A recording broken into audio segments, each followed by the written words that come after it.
началась в китайском городе Шэньчжэнь, когда родился необычный ребенок. Это было первое проявление странных способностей, которые позже стали называть причудами. После этого родилось много людей с такими способностями, и мир наполнился суперсилами. 80% населения планеты обладали какой-либо причудой, и появилась новая профессия. Герои.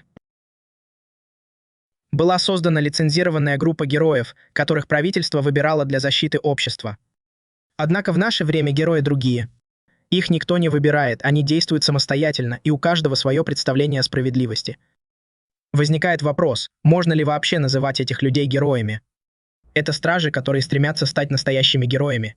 И вот Мидория поступил в старшую школу. Затем мы переместились в город, где гигантский монстр сеял хаос. Одни убегали, другие смотрели. Затем появился Всемогущий и успокоил всех, победив монстра мощным ударом, вызвав восхищение толпы и унеся монстра с собой. Один студент колледжа наблюдал за этим и был поражен силой Всемогущего. Он понял, что опаздывает на занятие, и поспешил уйти, но столкнулся с кем-то, кто, похоже, был хулиганом. Хулиган потребовал извинений за то, что сделал студент, и студент действительно извинился, что вызвало насмешки других, которые спрашивали, где его гордость. Хулиган попытался ударить парня, но тот вовремя уклонился с помощью своей причуды и побежал, заставив их преследовать его. Особенность этого парня заключалась в том, что для активации его причуды нужно было, чтобы 3 точки его тела касались земли. Мы узнаем, что его зовут Коичи, и что он учится в колледже.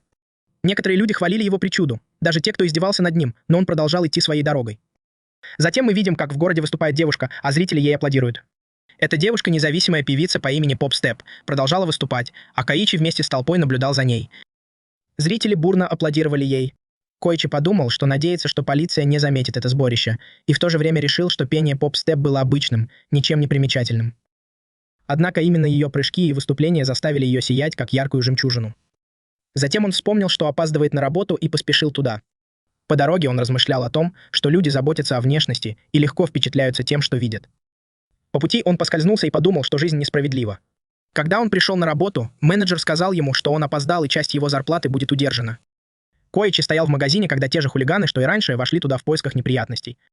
На этот раз они жестоко избили его, и один из них сказал, что его причуда называется шип, и она вызывает сильную боль. Он сказал это, пока он и его друзья безжалостно избивали Коичи. Когда все закончилось, Коичи пошел домой, показывая следы побоев и выражая недовольство тем, что полиция ничего не сделала. Он был очень зол, заявил, что с него хватит, и что сегодня вечером он что-нибудь предпримет, намекая на свой план. Позже Коичи переоделся и сказал, что воспользуется своей причудой. Он начал помогать людям разными способами, даже организовал вывоз мусора. Некоторые люди узнавали его и хвалили, просили забрать их мусор, когда он заканчивал. Коичи был рад их словам. Закончив, он шел дальше и вдруг почувствовал, что очень хочет пить, и тут кто-то протянул ему воду. К его удивлению, это была Поп Степ, певица. Он спросил, что она здесь делает, и она ответила, что это он ходит по городу и убирает мусор, помогая людям. Она попыталась вспомнить его имя, назвав его тараканом, что было одним из прозвищ, которыми его дразнили, и это разозлило его. Он уже собирался уходить, когда она сказала, что его маскарадный костюм весь в клещах. Он ответил, что это действительно клещи, потому что он хочет быть похожим на него и сделает все возможное, чтобы спасти мир, и что это не маскарадный костюм, а крутой наряд. Она саркастически заметила, что его лучшее достижение — это сбор мусора, на что он ответил, что каждый делает, что может.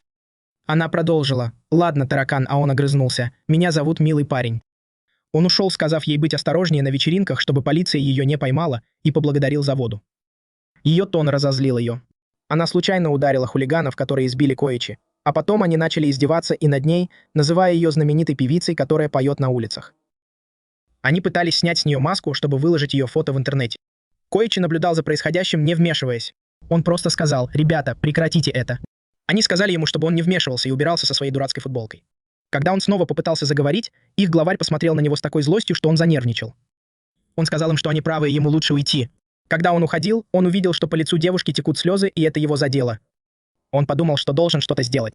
Когда он попытался остановить их, один из них схватил его и спросил, что он, идиот, пытается сделать. А потом оттолкнул его. Их главарь подошел к нему и сказал, что сначала не узнал его, но теперь узнал. «Никто тебя не спрашивал, придурок». «Ты что, герой?» — сказал главарь, прежде чем ударить его и разбить ему лицо. Он сказал ему: «Мы на этом не остановимся. Мы уничтожим тебя и твой магазин, а еще заберем эту девушку». Затем на крыше появился странный человек. Коичи услышал, как главарь банды спросил его, зачем он это делает. В ответ он сказал: «Потому что ты меня сильно раздражаешь». Девушка пыталась убежать и сказала, что вызовет полицию, но им было все равно, и они начали ее запугивать. Коичи был в отчаянии, и один из членов банды уже собирался его ударить, когда странный человек спрыгнул с крыши и приземлился на землю, шокировав всех, потому что выглядело это так, будто они упали в мусор. Он сказал: вы говорите о всемогущем. Он не придет. Но я пришел. Затем он встал и сказал: похоже, я приземлился неловко, но не волнуйтесь. Я просто немного напряг мышцы, чтобы выдержать удар. Главарь банды попытался заговорить с ним, но тот нанес сокрушительный удар, от которого главарь отлетел в сторону. Остальные члены банды испугались и спросили, кто он такой и зачем это делает. Он ответил: я вам расскажу.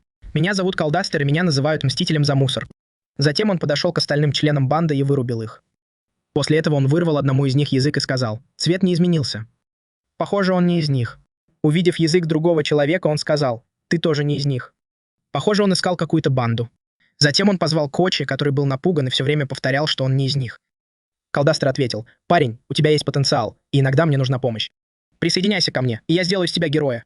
Но Кочи, испугавшись, сказал: мне это неинтересно, и попытался уйти. Мужчина сказал: ты врешь, потому что носишь костюм, похожий на костюм всех клещей, и пытаешься помогать людям. Как ты можешь говорить, что не хочешь быть героем? Кочи признался: ты прав, но я не могу получить лицензию героя с такой причудой, как у меня. Калдастер ответил: о чем ты говоришь? Сильные причуды и лицензии не имеют ничего общего с настоящим правосудием. Важно то, что когда ты сталкиваешься с чем-то опасным, ты задаешься вопросом, способен ли ты с этим справиться или нет. Это единственный вопрос, на который тебе нужно ответить. В этот момент Кочи понял, что у этого парня нет лицензии героя. Но их разговор прервал крик Боба, которого главарь банды взял в заложники. Он сказал Кэлу Дастеру, чтобы тот прекратил нести эту чушь. Дастер ответил: не думай, что захват заложника помешает мне расправиться с тобой. Затем главарь банды сказал: я не собираюсь брать ее в заложники. Я воспользуюсь своей причудой, чтобы изуродовать ее лицо. Это единственное, что меня удовлетворит. Кочи стоял там в шоке, размышляя о словах Кэла Дастера, как вдруг он бросился на главаря банды и повалил его на землю. Кэл Дастер воспользовался возможностью и нанес мощный удар, который отбросил главаря банды в сторону. После этого Кэл Дастер также проверил язык главаря банды и сказал, что он не соответствует критериям, но я на всякий случай проверю их личности. Затем он подошел к Кочи и сказал: я научу тебя всему, что касается героев. Ничто так не радует душу, как уничтожение злодеев. Кочи был потрясен и не знал, что сказать, но он подумал про себя: я не знаю, должен ли я поблагодарить тебя или убежать от тебя. Но что я точно знаю, так это то, что ты намного опаснее, чем эта банда. Затем они отправились в дом Кочи, и Кэл Дастер начал читать файлы Кочи, что разозлило его. Он сказал ему, что тебе не следует рыться в моих вещах. Кэл Дастер ответил: не беспокойся об этом. Прямо сейчас тебе просто нужно называть меня мастер, сказал Кочи. Я уже говорил тебе, что не стану твоим учеником, и это мой дом. Тебе нужно убираться отсюда. Но Кэл Дастер проигнорировал его и начал рыться в своем холодильнике, что также разозлило Кочи. После этого мы видим, как члены банды уходят после того, как Кэл Дастер расправился с ними. Их главарь хотел отомстить, но один из членов банды сказал, что нам нужно держаться от них подальше, потому что этот парень опасен. Тут к ним подошел человек со шрамом на лице и сказал, что их, похоже, сильно избили, но у него есть то, что им нужно. В руках у него было 3 шприца. После этого мы видим, как Кэл Дастер разговаривает с Кочи, говоря, что он ищет новый опасный наркотик, распространяющийся в городе под названием триггер. Этот наркотик снижает умственную активность, но увеличивает причуду до максимума. Мы видим, что члены банды использовали этот наркотик, значительно увеличив свою силу. Он сказал, что при таком раскладе злодеи будут повсюду, и я не могу это игнорировать, ответил Кочи. Но мы не можем оставить это дело полиции и героям. Кэл Дастер сказал ему, что он не может полагаться на полицию и героев в этом деле, потому что злодеи, появляющиеся из-за наркотика триггер, внезапно возникают среди толпы без всякого предупреждения. Таким образом, супергерои и полиция всегда будут на шаг позади этих преступников. И вот тут-то мы и вступаем в игру, чтобы разобраться с ними и посмотреть на их языки. Коичи спросил, зачем им языки. Кэл Дастер ответил, что у наркоманов, употребляющих триггер, темнеют языки в качестве побочного эффекта. Затем Коичи спросил, не поэтому ли вы смотрели на языки этих преступников? Кэл Дастер подтвердил, что да, и что он сразу же разберется с теми, у кого темный язык. Он также попытается выяснить, откуда взялся этот наркотик, чтобы устранить проблему в корне. Коичи спросил, собираетесь ли вы бить кого-то вот так? Кэл Дастер ответил, что да, нужно разобраться с ними, пока они не приняли дозу триггера. Коичи ответил, что не думает, что кто-то так просто покажет вам свой язык. Кэл Дастер настаивал, что мы будем разбираться с каждым, кого заподозрим. Коичи выглядел встревоженным и сказал, ты шутишь? Сцена быстро сменилась на то, как Кэл Дастер и Коичи преследуют каких-то преступников. Похоже, он совсем не шутил. Во время их приключений они встретили Боба Степа, который сообщил им, что они ищут наркоманов. Боб поблагодарил Кэла Дастера за то, что тот сделал вчера, а потом спросил Коичи, почему он вообще помогает этому парню. Коичи ответил, если я позволю ему делать то, что он хочет, он может ударить любого, кто попадется ему на пути. Кэл Дастер сердито сказал, я бью только подозреваемых, как я сделал с той бандой.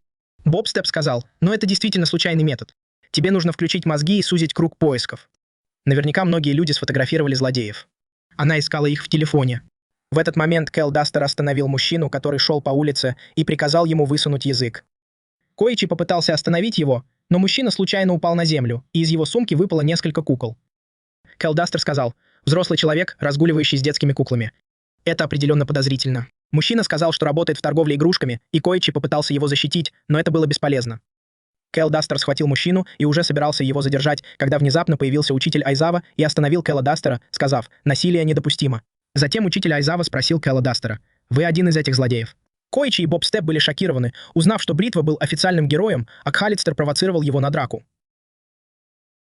Коичи и Боб Степ боялись, что Рейзархед подумает, что они плохие парни, поэтому они попытались сказать, что не имеют никакого отношения к Клиеру.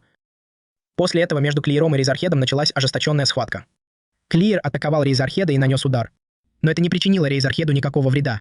Рейзархед в ответ ударил Клиера, отбросив его назад. Боб сказал: «Кажется, что-то не так», а Коичи заметил, что это был серьезный бой. Но Холиер не переставал атаковать и снова бросился на Рейзархеда. Рейзархед тоже нанес ответный удар и снова ударил Холиера, но это не возымело никакого эффекта. Холиеру удалось схватить Рейзархеда, но тот вырвался и взлетел высоко в воздух. Но Холиер не сдавался и снова напал на Рейзархеда. Рейзархед и Холиер продолжали сражаться, и в конце концов к ним подошел какой-то мужчина. Боб Степ заметил, что этот мужчина показался ему знакомым, и сказал, что когда она смотрела раньше, он появлялся везде, где были злодеи. Она подумала, что он, возможно, что-то знает. Боб Степ подлетела к нему, чтобы поймать, и попросила Коичи тоже его преследовать. Коичи побежал за ним, крича: «Иди сюда, я тебя проверю». Пока они преследовали мужчину, к ним вернулись злодеи, и один из них сказал, что пора свести счеты за прошлую ночь. Затем мы переключились на бой между Холиером и Рейзархедом, где Холиер спросил Рейзархеда: «Что случилось? Ты устал?» Рейзархед ответил: «Я прошу у тебя прощения. Я был неправ, и у меня нет причин тебя арестовывать». Он поднял свои вещи с земли и сказал Холиеру: «Я думаю, что ты злодей». Холиер ответил, что он часто это слышит. Рейзархед снова извинился и собрался уходить. После этого, подумал Бритва, он, похоже, сильный, потому что стирание не подействовало на него, но это не делает его менее подозрительным, и я должен сообщить о нем в полицию. Затем мы переключились на Коичи, который убегал от злодеев. Преследователь с ножом сказал ему: «На этот раз тебе не уйти», и бросился на него, но Коичи увернулся. Когда он снова побежал, пожарный ждал его и сказал: «Я здесь». Но Калистер появился позади пожарного и ударил его. Затем он бросил камень в человека с ножом и спросил Коичи, где девушка. Коичи ответил, что она преследует офисного работника. Они направились к ней, но человек с ножом попытался их догнать. Но тут появился Бритва и остановил его, сказав, что он тоже злодей. Затем мы переключились на Боба, который преследовал офисного работника. Когда она почти догнала его, появился злой дракон и ударил ее, отчего она врезалась в офисного работника, и тот уронил свою сумку. Офисный работник очень расстроился из-за своих фигурок, а затем открыл одну из них и ввел себе инъекцию. После этого он превратился в великана и схватил Боба за ногу. Затем он схватил злого дракона и потащил их по городу, что напугало многих людей. Затем появился Калистер и ударил великана, но Калистер упал на землю из-за куска дыры, который заставил его взлететь раньше. После этого великан упал, и Боб чуть не упала на землю, потому что выскользнула из рук великана. Но Коичи бросился к ней, вскарабкался по стене и взлетел, поймав ее в воздухе, чтобы она смогла использовать свою суперспособность к прыжкам. Но Коичи не смог снова использовать свой талант и чуть не упал, но монстр попытался схватить его. Коичи воспользовался рукой монстра, которая замедлила его падение. Он прыгнул на кучу мусора, чтобы не разбиться. После этого монстр чуть не наступил на него, но внезапно появился Рейзер и лишил монстра суперсилы, вернув офисного работника в нормальное состояние. Он сказал: «Я лишил его суперсилы». После этого монстр уменьшился, и мы его поймали. Затем полиция арестовала злодеев, и Холистер отправился домой. Но Рейзер подошел к нему и спросил, нужна ли ему помощь. Халли ответил: «Я важный гражданин, и я должен помогать героям». Рейзер сказал ему, что детская игра, в которую они играли, подвергала их опасности. Холистер сказал, что они делали то, что не могли сделать супергерои, и сказал Рейзеру, что с пойманными злодеями можно разобраться, пока они не натворили дел. Рейзер ответил: «Любое нападение на человека, который не совершил преступление, делает тебя преступником». Халли сказал: «Это хорошая логика.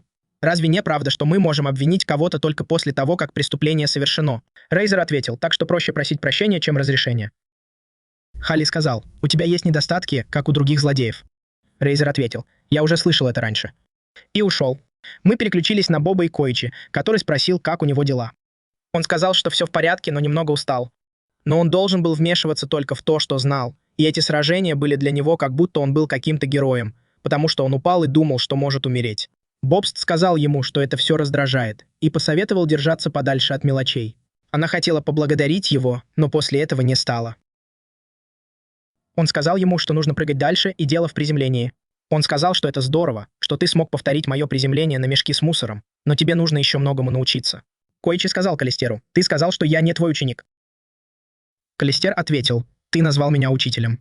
Коичи сказал, что это было случайно, и что слово «учитель» трудно выговорить. Кали сказал, это еще одна причина. То, что он говорит или чувствует, это правда. Он сказал ему, узнай это, герой. Коичи спросил, это не слишком властный аргумент? После этого Бобс переместилась туда, где два супергероя сражались друг с другом, и наблюдала за боем, сообщая Коичи. Коичи вспомнил свое прошлое, когда Каллистер сказал, что у него есть для него кое-что, что ему понравится, и дал ему это снаряжение, сказав, что это как езда на велосипеде. И что под курткой есть еще и бронежилет. Тогда он сможет двигаться так быстро, как захочет. После этого он переместился к супергероям, но неудачно приземлился, из-за чего упал на мешки с мусором. Он вспомнил слова Каллистера о том, что ему нужно сменить имя. Коичи сказал им, что его зовут Ползун. Невероятно сильные существа спросили его, «Ты ведь хороший парень, правда?» Коичи ответил, «Нет, я Ползун». Затем Коичи сказал им, чтобы они перестали драться друг с другом. Но им не понравилось то, что он сказал, и они набросились на него с кулаками. После этого к ним подошел Калдестер и попытался ударить их, но Коичи остановил его, сказав, что в этом нет необходимости. Калдестер ответил, что для таких людей удар — это самый быстрый способ решить проблему, и что ему от этого становится легче. Коичи сказал ему, «Ты не можешь ударить кого-то просто из-за своих чувств». Калдестер спросил, почему нет? После этого Боб Стип подбежал к ним и спросил невероятно сильных существ, «Можно с вами поговорить?» Это удивило невероятно сильных существ, и они сказали, что они ее последователи и смотрят все ее выпуски. Она сказала, «Подождите, я подпишу для вас». Пока она подписывала, она сказала, «Эти двое позади меня неплохие, но они ведут себя неуважительно». Затем они услышали крик, который привлек их внимание. Затем мы перешли к монстру с другой стороны. Каменное чудовище заявило, «Никто не сможет меня победить». Оно ударило кулаком по зданию, разрушив его, и ребенок выпал из коляски, чуть не ударившись об землю, но Коичи быстро подбежал и спас ребенка. После этого Калдестер напал на монстра и ударил его кулаком, но чудовище ответило ударом, сбив Калдестера с ног. Затем чудовище заявило, «Никто больше не сможет причинить мне вред». После этого Коичи и Калдестер атаковали монстра и вместе победили его. Боб Стип сказал, что эти герои пытаются остановить распространение наркотика под названием «Триггер», который превращает людей в злодеев, и они добровольно помогают в этом. После того, как монстр упал на землю, Келдер нанес ему несколько быстрых ударов, которые его обезвредили. Келдер сказал ему, что он ошибся, думая, что его броня — это что-то особенное. Боб Стайп сказал Калдестеру, что ты всегда преувеличиваешь. После того, как монстр вернулся в нормальное состояние, Калдестер попытался его опознать, но Коичи сказал, что ты его сильно ударил. Затем мы подошли к матери ребенка, которая поблагодарила Боба Стайпа. Стайп ответил, что это пустяки, и пошутил с ребенком. После этого они задержали злодея, и Калдестер попросил Коичи сфотографировать язык мужчины. Боб Стайп заметил, что у любого, кто принимает наркотик Триггер, язык становится черным, и предупредил необычных существ, чтобы они этого не делали. Коичи сказал, что едет полиция, и Калдестер быстро убежал, а Боб Стайп подпрыгнул. Необычные существа спросили Коичи, кто он такой. Коичи ответил, что мы супергерои. И тоже ушел. Позже на место преступления приехала полиция. Следователь заявил, что у этого злодея черный язык, поэтому он, скорее всего, принимал наркотик Триггер. Но почему у него такое искаженное лицо? Я думаю, что во время драки с ним кто-то был. Помощник следователя сказал, что это хорошо, потому что нам будет легче работать. Следователь ответил, что у нас есть законы, и никто не должен их нарушать. Он сказал, что, по его мнению, в этом замешаны незарегистрированные необычные существа. Но это ошибка, о которой они должны знать. Теперь мы переместимся в дом героя, где Боб Стайп читал новости и упомянул, что все говорят о сегодняшней драке. Коичи спросила, что о нас говорят. Она ответила, что не так уж много, но, похоже, все называют тебя парнем с сильным ударом и ползуном. Коичи направился в университет, думая о том, что даже если он станет героем, ему все равно придется платить по счетам. Ему нужно было зарабатывать на жизнь, и время, которое он тратил на учебу, работу и домашние дела, казалось ему самым важным периодом в жизни. Он свернул в переулок, использовал свою причуду, чтобы запрыгнуть на крышу, залез в окно и сказал, что он дома, добавив, что обычно живет один. Незнакомец, сидевший за его столом, ел его еду и пил его кофе из банки, и поприветствовал его, сказав, «Эй, чувствуй себя как дома». Это шокировало Коичи. Кто этот парень, который пьет мои напитки, ест мою еду и смотрит мой телевизор? Мужчина представился. Это был Накл Дастер, наставник Коичи. «Видишь? Я не какой-то подозрительный тип», — сказал он. Коичи пробормотал, что все еще не уверен. Он спросил, как Накл Дастер попал в дом, если дверь была заперта. «Через окно», — ответил Накл Дастер. Они посмотрели. Да, окно было разбито. Коичи открыл дверь и увидел, как мимо него пробежала девушка. Она начала краситься и сказала, что ее зовут Поп Степ. «Эй, Поп», — сказал Коичи, добавив, что ее обычная внешность была довольно простой. Поп Степ огрызнулась, сказав, чтобы он больше так не говорил. Коичи напомнил Накл Дастеру, что их патруль начнется только ночью, верно? Накл Дастер сказал, что его дневная работа закончилась рано, и он свободен. Поп Степ сказала, что у нее выступление, и ей нужно переодеться, предупредив их, чтобы они не подглядывали. Коичи пообещал, что не будет, и спросил, когда повесили эту занавеску. Она отбросила в сторону куртку Накл Дастера, заявив, что это ее место. Накл Дастер сказал, что это общее место. Коичи добавил, что вообще-то это его место, ладно? Схватив сумку, он сказал, что ему пора на работу. Наколка велел ему делать все, что он хочет. Поп Степ махнула ему рукой. Коичи проворчал себе под нос, что это его квартира и он здесь живет. На работе Коичи думал, что он здесь делает.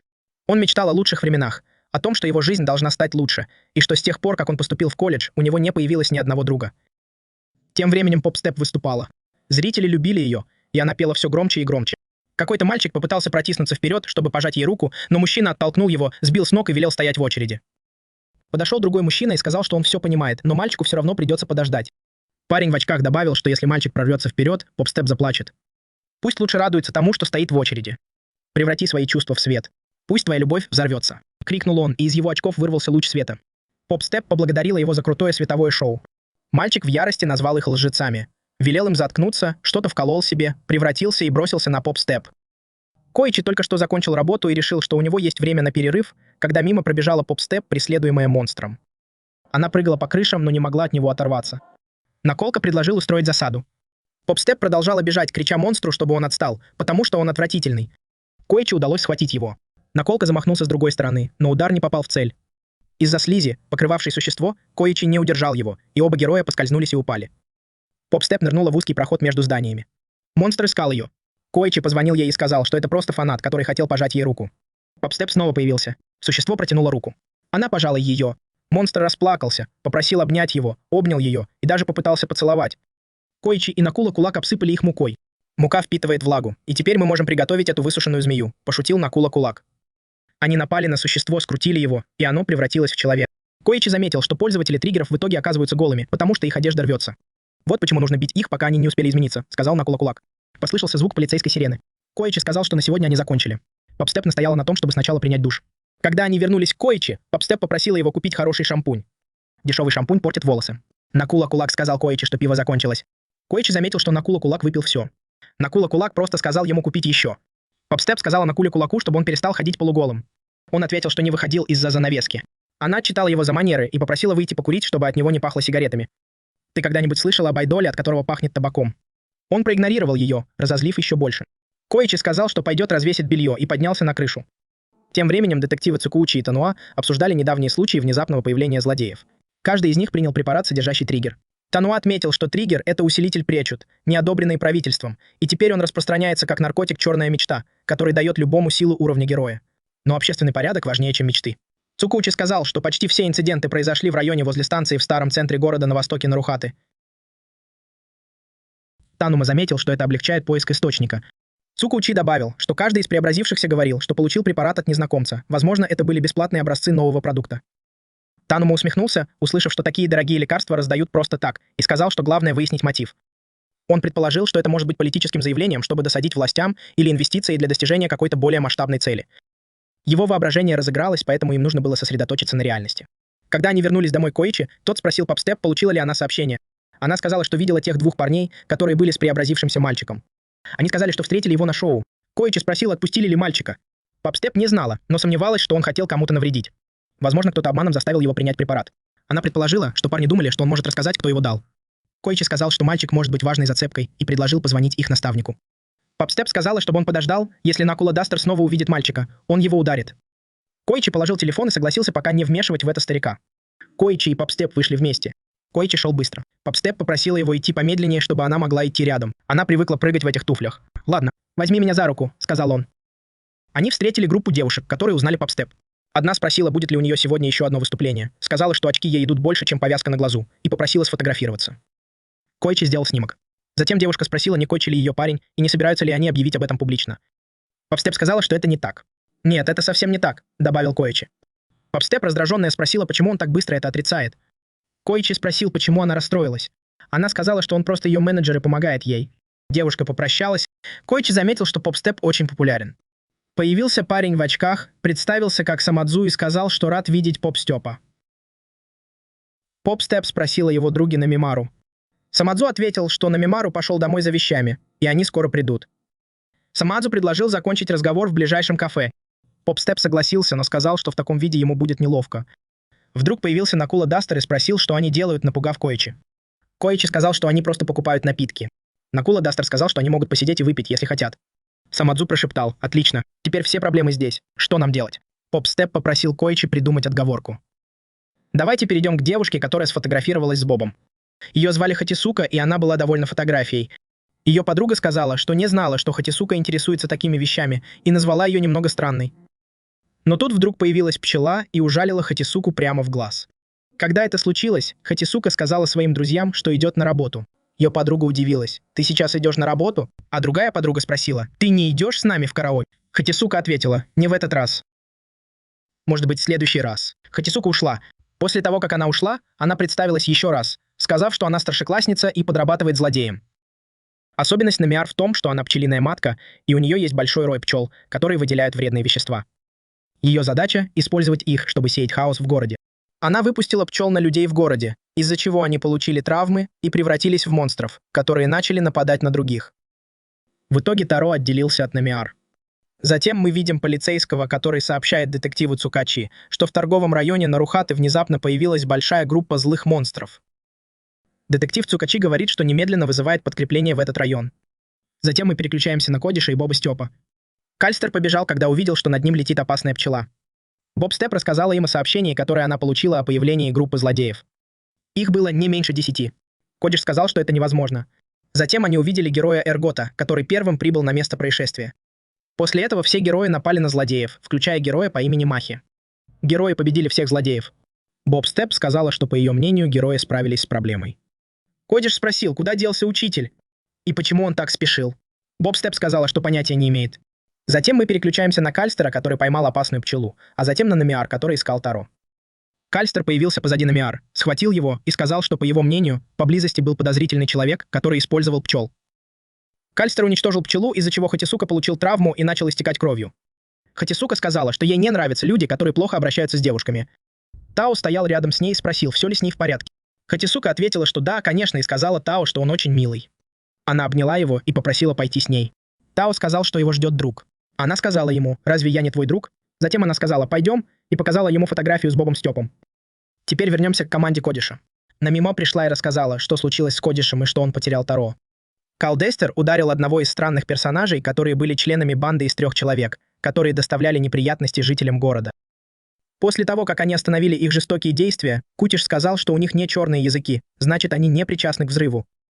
Но Кутиш посмотрел на Калдестера и вспомнил слова Намара, сказанные Калдестеру о том, что нужно противостоять пчеловодам.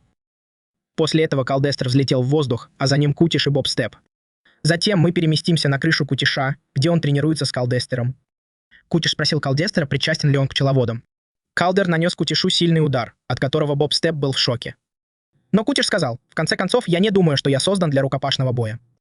Возможно, нам даже не стоит тратить время на эту тренировку. Калдестер ответил, ты прав и сказал, что он примет все удары на себя. Он снял боксерские перчатки и бросил их в Кутиша, попросив его найти другой способ справиться с ситуацией. После этого он нанес Кутишу несколько ударов, повалив его на землю. Боб Степ подошел к Кутишу, чтобы проверить, все ли с ним в порядке, и сказал Калдеру, чтобы тот успокоился, потому что Кутиш был очень слаб. Катиш заметил, что он слишком поздно понял, что Калдир сдерживался, говоря, что если бы он ударил его в полную силу, то убил бы. Это относится и к злодеям. Он останавливается, прежде чем убить их, и, кажется, лишь немного усиливает удар. Боб Степ ответил, что даже небольшая сила удара — это все равно сила удара. Затем мы переключаемся на Хатисуку, которая разговаривала со своим лидером. Она сказала ему, что использовала слишком много триггера, и что у нее осталось совсем немного. «В чем дело? Мы получили от него данные, не так ли?» — спросила она. Он ответил, что это вопрос эффективности, и это сильно влияет на психическое состояние человека, на его физические способности, и что особенности не исключение. Хатисука сделала паузу, чтобы купить мороженое, и записала это, но ее лидер сказал ей, что для использования обычной способности нужна сильная воля. Хатисука спросила его, а как же героя? Он подтвердил, что это относится и к злодеям, и сказал ей, что у людей, которых они ищут, есть взрывная страсть в сердце, и они готовы нажать на курок.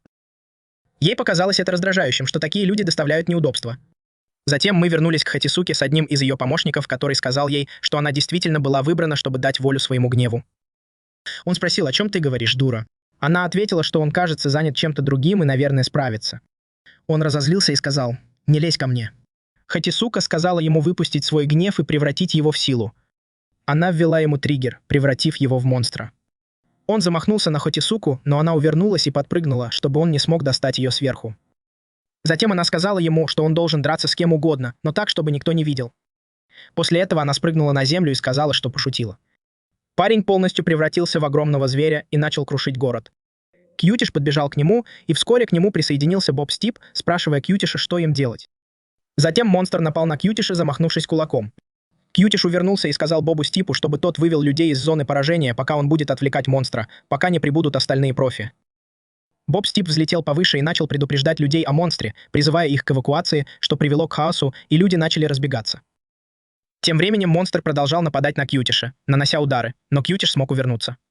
Когда монстр попытался напасть на одного из жителей города, Кьютиш бросился ему на помощь и спросил, все ли с ним в порядке, призывая его бежать. Монстр приблизился к Кьютишу и почти схватил его, но Колдестер вовремя вмешался и нанес удар, который отбросил монстра. Однако удар не причинил монстру вреда, и он снова атаковал их.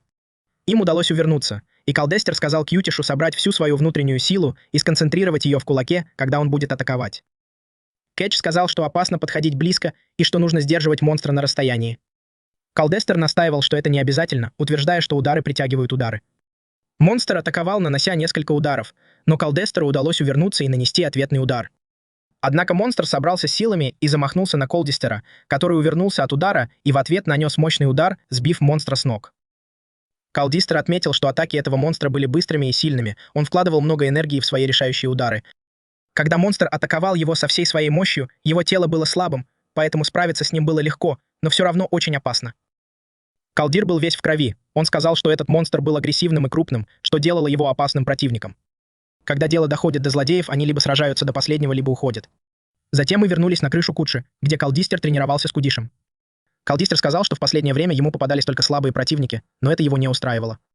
Он был готов сразиться с любым опасным и крупным негодяем, вроде того, что был до этого. Он продолжил тренировку, сказав Куче, что многие такие люди не жалуются, если их избивают до смерти. Кути ответил, что, по его мнению, они бы пожаловались. Кучи случайно получил удар от Колдистера во время тренировки, и Колдистер извинился. Боб Стип обработал рану Кучи, который был рад видеть, что Колдистер снова в отличной форме. Боб Стип спросил Кучи, почему он рад, что его ударили. «Ты что, идиот?» Мы переходим к Хачисуке, которая тоже разговаривала по телефону со своим боссом. Она сказала ему, что на этот раз выбрала сильного мужчину, но эти люди снова вмешались. Особенно этот старик. Он такой надоедливый. Босс заверил ее, что их присутствие было полезным, потому что они могли собирать информацию о боях без вмешательства полиции или героев. Он сказал, что хочет сохранить эту ситуацию в тайне. Хачисука заметила, что они любят их ловить. Руководитель сказал ей собрать данные, но не переусердствовать, и это покажет, что она хороший координатор. Хачисука спросила, «Это моя работа?» Затем к ней подошел человек и спросил, «Вы Хачисука?» Она ответила, «Вы очень хорошо сложены, сэр». Он сказал, что не ожидал, что она окажется такой очаровательной. Она схватила его и сказала, «Пойдем. Хватит с нас представлений». Мужчина ответил, «Вы слишком напористы». «Вы уверены?» Она сказала, что ей не терпится увидеть его дикую сторону, сэр. Они пошли вместе, а затем мы переключаемся на злодея, который быстро бежит по городу, а его преследует герой, Аннам. Аннам вышел из машины и побежал за злодеем, пытаясь его поймать. Когда он почти догнал его, злодей увернулся и ударил Аннама, отчего тот упал на землю и врезался в стену, повредив броню. Аннам заметил, хорошо, что у нас есть подушки безопасности. Мы переходим к Кутишу, который тренируется по утрам. Он сказал, что в такой ранний час никого нет, поэтому он может тренироваться скользить и бегать, как ему нравится. Затем он увидел, как кто-то бежит трусцой, и сказал, что здесь еще один человек тренируется. Он сказал, что обгонит его, ускорился и обошел мужчину. Взглянув на его руки, он сказал, что проблема в том, что они ломаются. Он задумался, можно ли что-то сделать, и предложил добавить шипы на перчатки. Когда он обогнал мужчину, тот ускорился и приблизился к нему, что напугало Кутиша. Он попытался остановиться, но чуть не врезался в стену, но мужчина помог ему и спас. После этого мужчина извинился перед Кутишем, сказав, что чуть не заставил его врезаться в стену. Он спросил, местный ли он студент. Кути ответил, что в какой-то степени это так, и мужчина представился как турбо-парень Анджей и протянул руку для рукопожатия. Кути был удивлен и пожал ему руку, сказав, что это потрясающе и что он действительно восхищается им. Анджей поблагодарил его и сказал, что он хорошо скользит, и спросил, как работает его способность. Он поинтересовался, выходит ли что-нибудь из его ног или рук. Кути сказал, что это своего рода отталкивающая сила. Анджей спросил, может ли он двигаться только вперед. Кути ответил, что может двигаться куда угодно, и начал показывать ему свою силу. Дженна сказала, что это действительно хорошая способность. Но он не очень хорошо справлялся с резкими поворотами и упомянул, что его младший брат вообще не может поворачивать и врезается в деревья. Кути признался, что тоже врезается во что-то, когда быстро двигается. Или скорее, у него нет тормозов, и обычно он останавливается подошвой обуви. Однако, если скорость большая, он теряет контроль. Анджей сказал, что проблема может быть в том, как он использует свою способность. Он спросил, может ли он двигаться назад. Кути ответил, что вместо того, чтобы думать об этом как о торможении, не может ли он компенсировать свой импульс, внезапно ускорившись в противоположном направлении. После этого Кути сделал это, и у него получилось, и он был очень удивлен, повторяя это снова и снова. Он сказал, что проблема решена. Анджей ответил, что ему все еще нужно поработать над этим, но это большое преимущество при высокоскоростном движении и маневрах, верно? Кути сказал, что для него не так уж важно, что он может быстро двигаться. Анджей сказал, что скорость очень важна, и спросил, что думают люди, которым не повезло попасть в катастрофу или подвергнуться нападению злодеев. Кути ответил, что «Что-то вроде «спасите меня». Анджаним сказал, что нужно спешить и спасти меня. Он сказал, что в опасных ситуациях каждый чувствует страх, как потерявшийся ребенок, и нужно бежать изо всех сил, схватить его и увезти в безопасное место. Потому что скорость — это самое важное для героя. Вот что он думает. Он спросил Кудиша, что тот думает о том, чтобы присоединиться к его организации после окончания учебы и использовать свои способности. Кудиш сказал, что у него нет лицензии. Анджаним ответил, что всегда есть шанс получить лицензию, работая в этой сфере в качестве вспомогательного сотрудника. Ведь у нас есть способности, которые мы должны использовать на благо общества, верно? Он сказал, что собирает команду героев, и у них тоже есть особые способности для работы. Затем мы сталкиваемся с трудностями, используя нашу коллективную силу. И так мы это делаем. Он протянул ему свое удостоверение, сказав, что он работает в отделе монтажа. После этого он собрался бежать дальше и сказал Кудишу, чтобы тот связался с ним, если ему интересно. Он ушел, а Кудиш посмотрел на удостоверение Анджани и обрадовался. После этого мы возвращаемся к монстру, за которым гнался Анджаним. Анджаним преследовал его, и монстр сказал, что бежит быстрее, чем в прошлый раз. Похоже, он сбросил вес. Преследуя монстра, Анджаним вспомнил, что его помощники говорили, что этот монстр очень опасен и нападает, когда бежит с невероятной скоростью. Затем монстр сказал Анджани, что наконец-то нашел способ пожертвовать собой ради скорости и рискнуть жизнью, чтобы победить его. Но Анджаним приблизился к монстру, приготовив для него ловушку, и бросился на мягкую опору. Приспешники Анджаны ждали его, и когда Анджана внезапно остановилась, он сказал монстру: «Ну, покажи, как ты остановишься». Монстр уперся ногой в землю, чтобы затормозить, а потом вдруг расправил крылья и взлетел. Анджани понял, что он всегда так сбегает. Он не какой-то уличный гонщик, а скорее летучая мышь. Он связался с одним из членов своей команды, который сообщил ему, что злодей свернул с шоссе и направляется в старый город. Она сказала, что вторая команда готова к встрече с ним. После этого вторая команда выдвинулась и начала преследовать монстра. Монстр сказал: «Так ты из сети? Вы просто кучка ничтожных неудачников». Затем монстр напал на вторую команду и сумел сбежать и от них. Один из героев второй команды почти поймал его, но монстр улетел на своих крыльях. Один из героев второй команды сказал, что он направляется на Бэй-стрит 4. Анджум ответил: «Я уже в пути» и попросил их не действовать опрометчиво. Его чуть не сбила машина, но с ним ничего не случилось, и он продолжил преследовать монстра. На бегу он увидел, как Кудиш движется в сторону монстра, и Кудиш сбил его с ног. Затем Калдастер нанес монстру удар, который привел к его поражению. Когда Анджаним добрался до него, монстр был связан, что его удивило. Калдастер, Кудиш и Боб сидели на крыше неподалеку от Анджанима. Кудиш сказал, что освещение было очень плохим, и из-за множества старых зданий было трудно поймать злодеев. Калдастер сказал ему, что если ты сможешь предсказать, как злодей сбежит и как его остановить, тебе нужно знать местность. Кудиш представился Анджаю и сказал, что они были теми самыми счастливыми людьми, которые помогли защитникам справедливости. Они ушли, и один из работников Анджая спросил, не стоит ли им догнать тех незнакомцев. Дженна ответила, что не стоит. «Мы и так сделали достаточно за сегодня». Потом мы вернулись к Кутишу, который тренировался. Дженна подошла к нему сзади и поблагодарила за сегодняшний день. Кутиш ответил, что она его напугала. Дженна спросила его, не он ли тот парень. Кутиш ответил, что нет. Он просто неизвестный бегун. Дженна сказала, что если он встретит того парня, пусть передаст, что он хорошо бегает, и спросила, можно ли вернуть карту, которую он ему дал, что разозлило Кутиша. Анна спросила Кутиша, помнит ли он, как говорил о подходящих способностях для работы, и что если он найдет подходящую профессию, то будет ее уважать. Как профессионал, он мог бы дать ему лучший совет, и было бы грубо говорить о работе с таким же бегуном, как он. Кутиш достал карту и отдал ее Анджаю, сказав, что Анджай его очень раздражает. Он извинился и предложил им быть повеселее, и они снова побежали вместе. У Кутиша была назначена встреча с новыми друзьями, и они хотели выпить чаю. Кутиш сказал, что его дом рядом и что он может угостить их чаем. Потом они пошли к нему домой, но снаружи здание выглядело очень пугающе, и его друзья испугались. Кутиш взял одну из своих подруг и попросил ее пойти с ним, заверив, что он угостит их чаем и что им не о чем беспокоиться. На следующий день в университете все только и говорили о Кутихе, утверждая, что он пытался похитить девушку в заброшенном здании. Люди начали остерегаться его и предупреждать друг друга.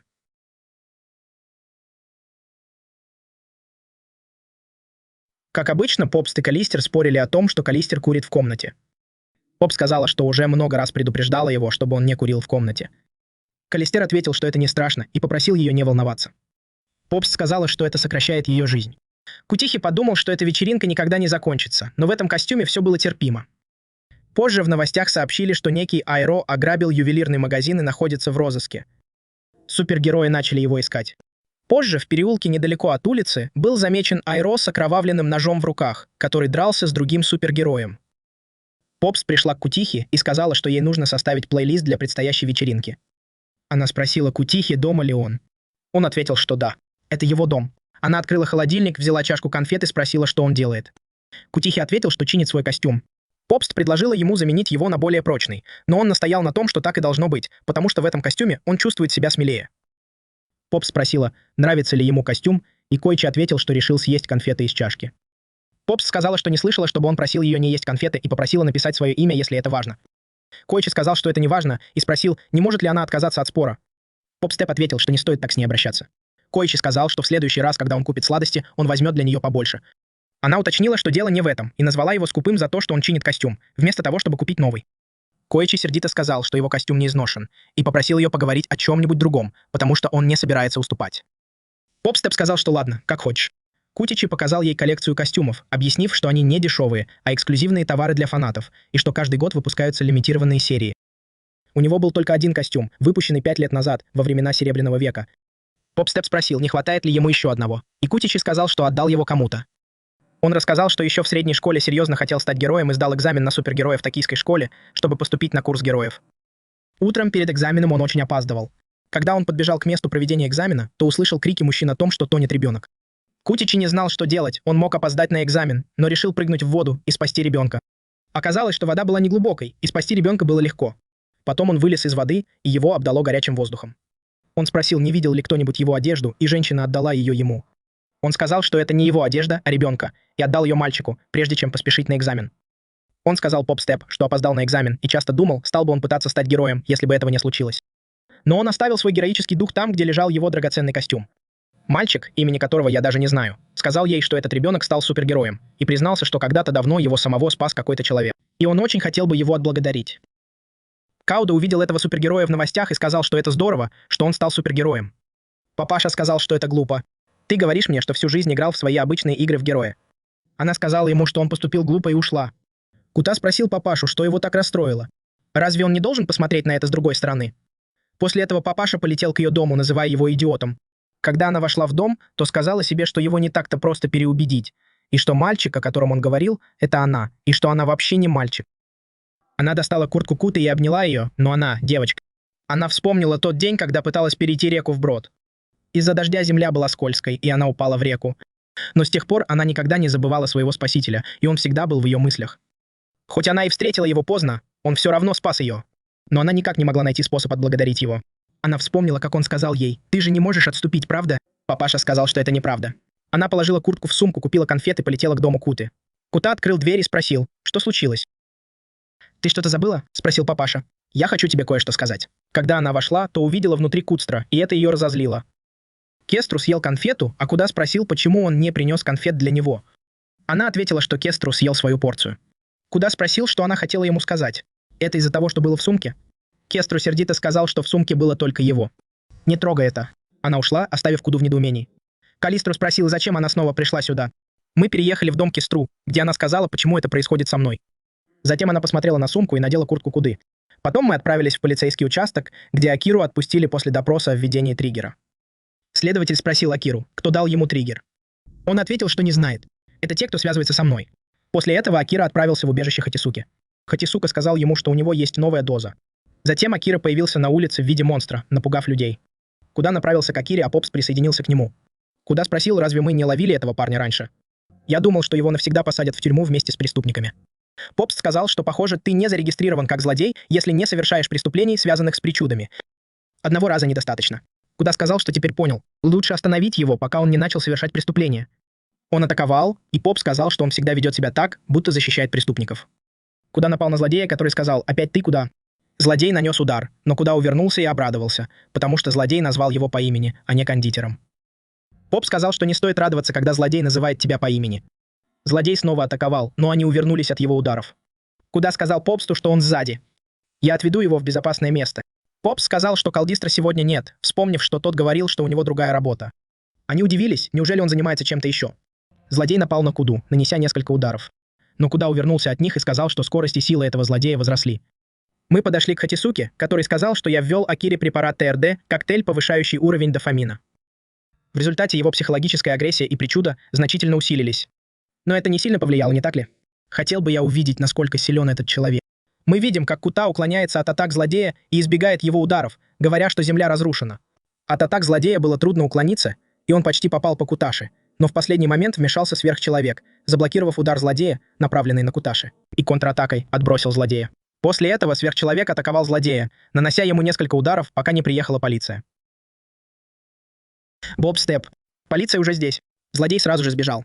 Затем Боб Степ подошел к Куташи и сказал, что им нужно немедленно уходить. Куташи повернулся к сверхчеловеку и сказал: «Спасибо, что спасли меня». «Кто вы?» Сверхчеловек ответил, что его зовут Сандал и что он такой же, как Куши, только вмешивается в дела людей. Это обрадовало Куши.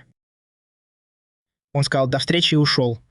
Позже, дома у Куши, он выразил свое недоверие невероятному мастерству Сандала, описав, насколько сильны и точны были его удары мечом. Он также упомянул, что у Сандала был такой же меч, как у него. Боб Степ сказал ему: «Ты слишком сильно позволяешь людям влиять на себя». Вскоре после этого Боб Степ получил сообщение от Самазу и его команды. Она прочитала его вслух. В нем говорилось о знаменитом и исключительном бойце, который раньше учился в их школе. Человек с сильным характером, который никогда не ошибался. Услышав о нем, я попросила встречи в ресторане напротив вокзала. Кутаиси сказал, что это хорошая идея. Я бы хотел больше работать с местными жителями. Он добавил: «Я же говорил, что он очень похож на Стендала. В этом месте много людей с сильным чувством справедливости. Я надеюсь, что эти скрытые герои станут более активными, и я тоже внесу свой вклад». Калдер сказал: «Да, но те, кто борется, руководствуясь только своим чувством справедливости, опасны». «Это логично», — ответил Куташи. «Возможно, ты прав, Боб Степ. Я же говорила тебе, что не стоит воспринимать слова этого человека всерьез». Затем она сказала Калдеру: «Этот человек хочет встретиться только со мной и Куташи. Пожалуйста, не вмешивайся». Позже в ресторане они встретились с этим человеком. Увидев его, они были в ужасе. Мужчина спросил: «Значит, старика сейчас с вами нет?» Затем он спросил Куши и Бобстепа: «Кто я, по-вашему?» Куши, вспомнив действия этого человека, нерешительно ответила: «Я думаю, что ты», но не договорила, не желая прямо называть его злодеем. Бобстеп сказал: «Я думаю, что ты клеветник и убийца». Куташи согласилась. «Конечно, она права». Мужчина ответил: «Разговаривать с вами — пустая трата времени». И ушел. Куташи спросила, что он вообще хотел обсудить с нами. Бобст пожал плечами. «Какая разница? Он того не стоит». Тем временем монстр продолжал убегать, но кто-то его ранил. Затем появился Стендал и сказал: «Твоя решимость ослабевает из-за страха внутри тебя». Он подошел и нанес мощный удар, отрубив одну из конечностей монстра. Затем Стендал показал несколько изображений и объявил: «Этот человек следующий». Хачисука наблюдал за ним глубоко впечатленный. Несколько членов семьи Абигава Теншо сидели в баре и были очень злы, потому что их попросили предоставить свои имена для включения в список злодеев только потому, что они были якудза, которые следовали кодексу чести. Но Роджию не волновало, что его считают злодеем, потому что он считал, что образ жизни человека не меняется из-за политики или времени. Даже если однажды тебе придется столкнуться с героем, ты должен придерживаться своих принципов. Несколькими месяцами ранее на собрании семьи Абигава Теншоу на них напал Стендал. Он напал на них, но не смог нанести удар. Члены семьи один за другим превращались в чудовищ и давали отпор, но Стендал уклонялся от их ударов. Затем произошло нечто, что заставило их замереть на месте. Стендал воспользовался этим и зарубил их мечом. Когда остальные члены семьи прибыли, он убил и одного из них. Он представился, и это привело их в ужас. Затем Стендал вернулся в свое убежище, чтобы переодеться и вернуться к обычной жизни. Но там его встретила Хатисука, назвав его судьей, хотя и неправильно произнесла его имя. Стендал поправил ее, назвав свое настоящее имя. Он сверхъестественное существо, красное для жизни и черное для смерти, и что роль судьи — разделять их. «Без маски», — сказал он. «Он просто обычный человек, служащий идеалам героизма». Затем он отдал Хатисуке образцы крови, которые взял у членов семьи Абигава, потому что они были очень полезны, ведь якудза всегда пользуются льготами для сотрудников. Но медицинские тесты могли быть смертельными.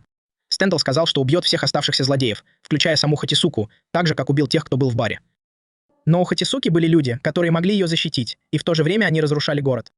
Мы видим больницу, где Майо и Суга навещают Репта, который был болен. Майо принес Репту подарки. Но Репт хотел чего-то другого. Он просто хотел покурить. Но ему не давали, потому что у него забрали зажигалку. Майо пытался помочь, но когда он зажег огонь, сработала сигнализация, и медсестры разозлились на них за нарушение правил о курении в больнице. Поэтому они вышли на улицу покурить. Когда Репта выписывали, это должно было произойти скоро, после того, как он сдаст анализы. Он пробыл в больнице недолго, хотя его травма могла быть смертельной. Но из-за того, что он ящерица, он быстро поправился. Все это произошло из-за триггера. Когда они использовали его, это спасло Репта от смерти, но чуть не убило его из-за трансформации. Хотя у него были крылья, его было трудно поймать, и Майо сказал, что триггер сделал его еще сильнее. Суга слушал, думая о том, что они говорят, и спросил Репта, хочет ли он снова летать, но Репт отказался, потому что чуть не умер в прошлый раз. Он воспринял это как предупреждение. Это заставило Сугу задуматься. Затем мы видим Хатисуку, которая встречается с Сугой. Она спрашивает о друзьях Суги, но их с ним нет. Она должна рассказать им, что случилось с недавней группой злодеев, и предупредить, чтобы они объединили свои силы, иначе их убьет этот сверхчеловек, который убивает злодеев. Она притворялась, чтобы не потерять свою коллекцию злодеев. Казалось, Саге было все равно на ее предупреждение, и он сказал, что сможет справиться с этим монстром в одиночку. Может быть, даже убьет его. Но как бы он ни был настроен, ему все равно нужна была помощь друзей. Когда Сага уходил, к нему подошел Стэндалл и сказал, что больше никаких игр и что он пришел убить его. Хатисука попытался спровоцировать Сагу, сказав, что если его убьют, то следующими будут Майо и Репт, и он должен их спасти. Но Сага разбил пистолет, сказав, что ему не нужен наркотик, чтобы убить Стэндалла. Его оружия было достаточно, и он не собирался играть по их правилам. У Хатисуки была другая идея, чтобы сделать бой интереснее. Она выпустила рой пчел, которые впрыснули Саге наркотик, превратив его в монстра. Он посмотрел на нее за ее улыбкой, вспоминая свое тяжелое прошлое. Как все осуждали его за внешность, а не за то, кем он был на самом деле. После этого Сага превратился в монстра. Тем временем Коичи услышал крики Саги и поспешил на помощь. Он был удивлен, что Сага снова использовал наркотик и приказал ему остановиться, так как Стэндалл сам разберется. Сага напал на Стэндалла, который выдержал его удары, а затем нанес Саге мощный удар, который чуть не убил его. Как только Стэндалл собирался прикончить его, Коичи понял, что Сага может умереть, поэтому он быстро подбежал, оттолкнул Стэндалла и схватил Сагу, чтобы тот не попал под удар меча Стэндалла. Стэндалл остановил Коичи, ударив его, и тот упал на землю. Стэндалл считал, что монстр бесполезен и заслуживает смерти, но у Коичи были другие планы. Она использовала его силу, чтобы сбежать, унося Сагу и пытаясь спасти его. Стэндалл не сдавался. Он попробовал кровь Коха, которая текла из раны, когда тот был ранен. И когда он это сделал, Кох застыл на месте и не мог пошевелиться. Это способность Стэндалла. Если он выпьет чью-то кровь, то сможет заморозить человека. Стэндалл подошел к ним и преградил им путь на главную улицу, вынув меч. Для него они оба были злодеями, и он хотел убить их обоих, чтобы никто о них не узнал. Но тут появился Калистер и защитил Коха, потому что они были в одной команде. Стэндалл пытался избежать драки с Калистером и отступить, говоря, что у них похожие цели, они оба охотятся на злодеев. Но между ними была большая разница. Калистер сражался за добро, а Стэндалл был безумным убийцей. Сила Калистера также пугала Стэндалла, потому что его удары были очень мощными. Калистер дал Стэндаллу шанс убежать. Он достал из кармана проволоку и сказал, что если тот примет ее и уйдет, то это будет лучшим решением. Но если он попытается переступить через проволоку, то окажется в серьезной опасности. Стэндалл долго думал, прежде чем сделать шаг, зная силу Калистера, но отступил не для того, чтобы сбежать, а чтобы набрать скорость и попытаться нанести удар. Калистер устроил ловушку и переступил через проволоку, что позволило ему нанести удар Стэндаллу, и тот упал на землю. Кох был поражен силой Калистера. Калистер схватил маску Стэндалла, думая, что те, кто носит маски, чувствуют себя не такими, как все, и считают себя непобедимыми героями. У таких людей большие проблемы, потому что они игнорируют общественные правила и свою безопасность, когда нападают, но сами оказываются в опасности, когда кто-то дает отпор. «В конце концов», — сказал Калистер, — «я всего лишь человек из плоти и крови. Тот, кто забудет об этом, в конце концов не сможет ничего добиться». Когда Калистер уже собирался уходить, Стэндалл очнулся, снова напал на него и сумел ранить его несколькими ударами. Калистер разозлился и начал отбиваться, но Стэндалл отступил, слезал кровь Калистера с его раны и, добившись своего, убежал, истекая кровью. Бобстеп подошел, когда Калистер обрабатывал раны Коха. Коху было очень больно. Калдир попросила Боба Степа проверить Сугу. Она открыла свою аптечку и обработала рану Суги. Расстроенный Кох попытался успокоить Сугу, чтобы тот не чувствовал себя одиноким или напуганным, и был рад, что они выжили в схватке со Стэндаллом. Суга удивился, что Кох может улыбаться после того, как чуть не умер, и подумал, что он сумасшедший. Но Боб Степ сказал Суге, что он просто дурак, а не сумасшедший. Затем мы подошли к Стэндаллу, который был в ярости, понимая, что ему еще многое предстоит сделать, чтобы победить Калистера. Больше всего ему не хватало решимости. Хатисука была с ним и думала, что жить и усердно работать по-настоящему приятно, только если у тебя есть решимость. Стэндалл разозлился, бросил нож в Хатисуку, сбив ее с ног. Затем он прижег себе лицо ножом, сделав новую маску, и поклялся, что никогда больше ее не наденет. Это помогло ему увидеть мир своими глазами. Хатисука очнулась, вытащила нож из глаза и обрадовалась, что это произошло, потому что ей это понравилось. Стэндалл продолжал идти, все еще истекая кровью, навстречу миру. Давайте перейдем к Коичи, когда он учился в университете, и был измотан и спал от тяжелой нагрузки, которую он выполнял днем и ночью. Когда учитель закончил, Коичи проснулся и пошел в университетскую столовую пообедать. Пока он ел, он одновременно читал книгу о героях. Потом к нему подошла девушка по имени Макото и спросила, какую книгу он читает. Коичи ответил, что это книга о науке о героях, и это ее удивило, потому что эту книгу написал один из преподавателей их университета, и она была сложной для чтения. Она попросила его переписать конспекты одного из студентов его клуба, чтобы ему было легче. Но Коичи не был членом никакого клуба.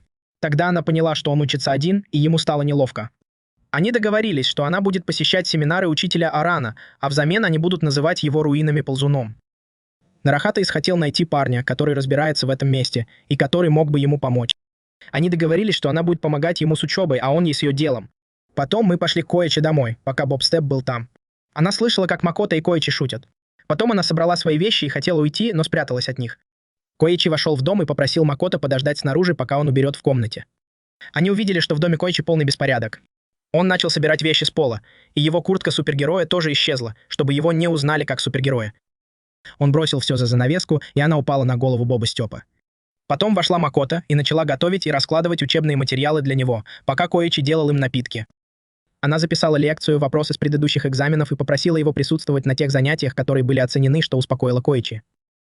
Подав ему напиток, она планировала вместе с ним повторить материал для предстоящего теста, который был в 3 главе книги «Мир героев». Затем она открыла книгу и начала искать 3 главу. Она объяснила ему, что такое добровольцы, которые являются временными гражданскими миротворцами, которые появляются во время общественных беспорядков. Эти группы существуют до тех пор, пока общество не стабилизируется, а затем их участники интегрируются в официальные системы или прекращают свою деятельность. Затем она спросила, помнит ли он, что они проходили на уроке современной истории о появлении супергероев, что было знакомо Коичи. Макото снова начала объяснять, что когда человечество впервые обрело сверхспособности, это вызвало общественные волнения.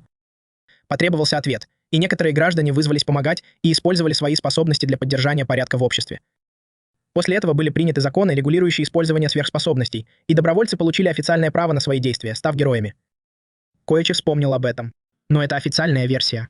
Затем настало время короткой викторины, и Макото спросила Коичи, где в мире было создано первое официальное место для лицензирования героев. Это было в Соединенных Штатах, штате Род-Айленд, где 189 добровольцев подчинялись так называемому новому закону штата Род-Айленд. Она снова спросила, сколько, по его мнению, из этих граждан были официально признаны героями. Коичи не думал, что все они стали супергероями, и предположил, что среди них был Кастер. Он ответил, что примерно половина была одобрена, но это было неверно. Правильный ответ был только у 7 человек из 189, а остальные были признаны злодеями, потому что использовали свои силы незаконно. Тогда считалось, что решительные добровольцы завоевали поддержку общества и стали первыми героями, но это было не так.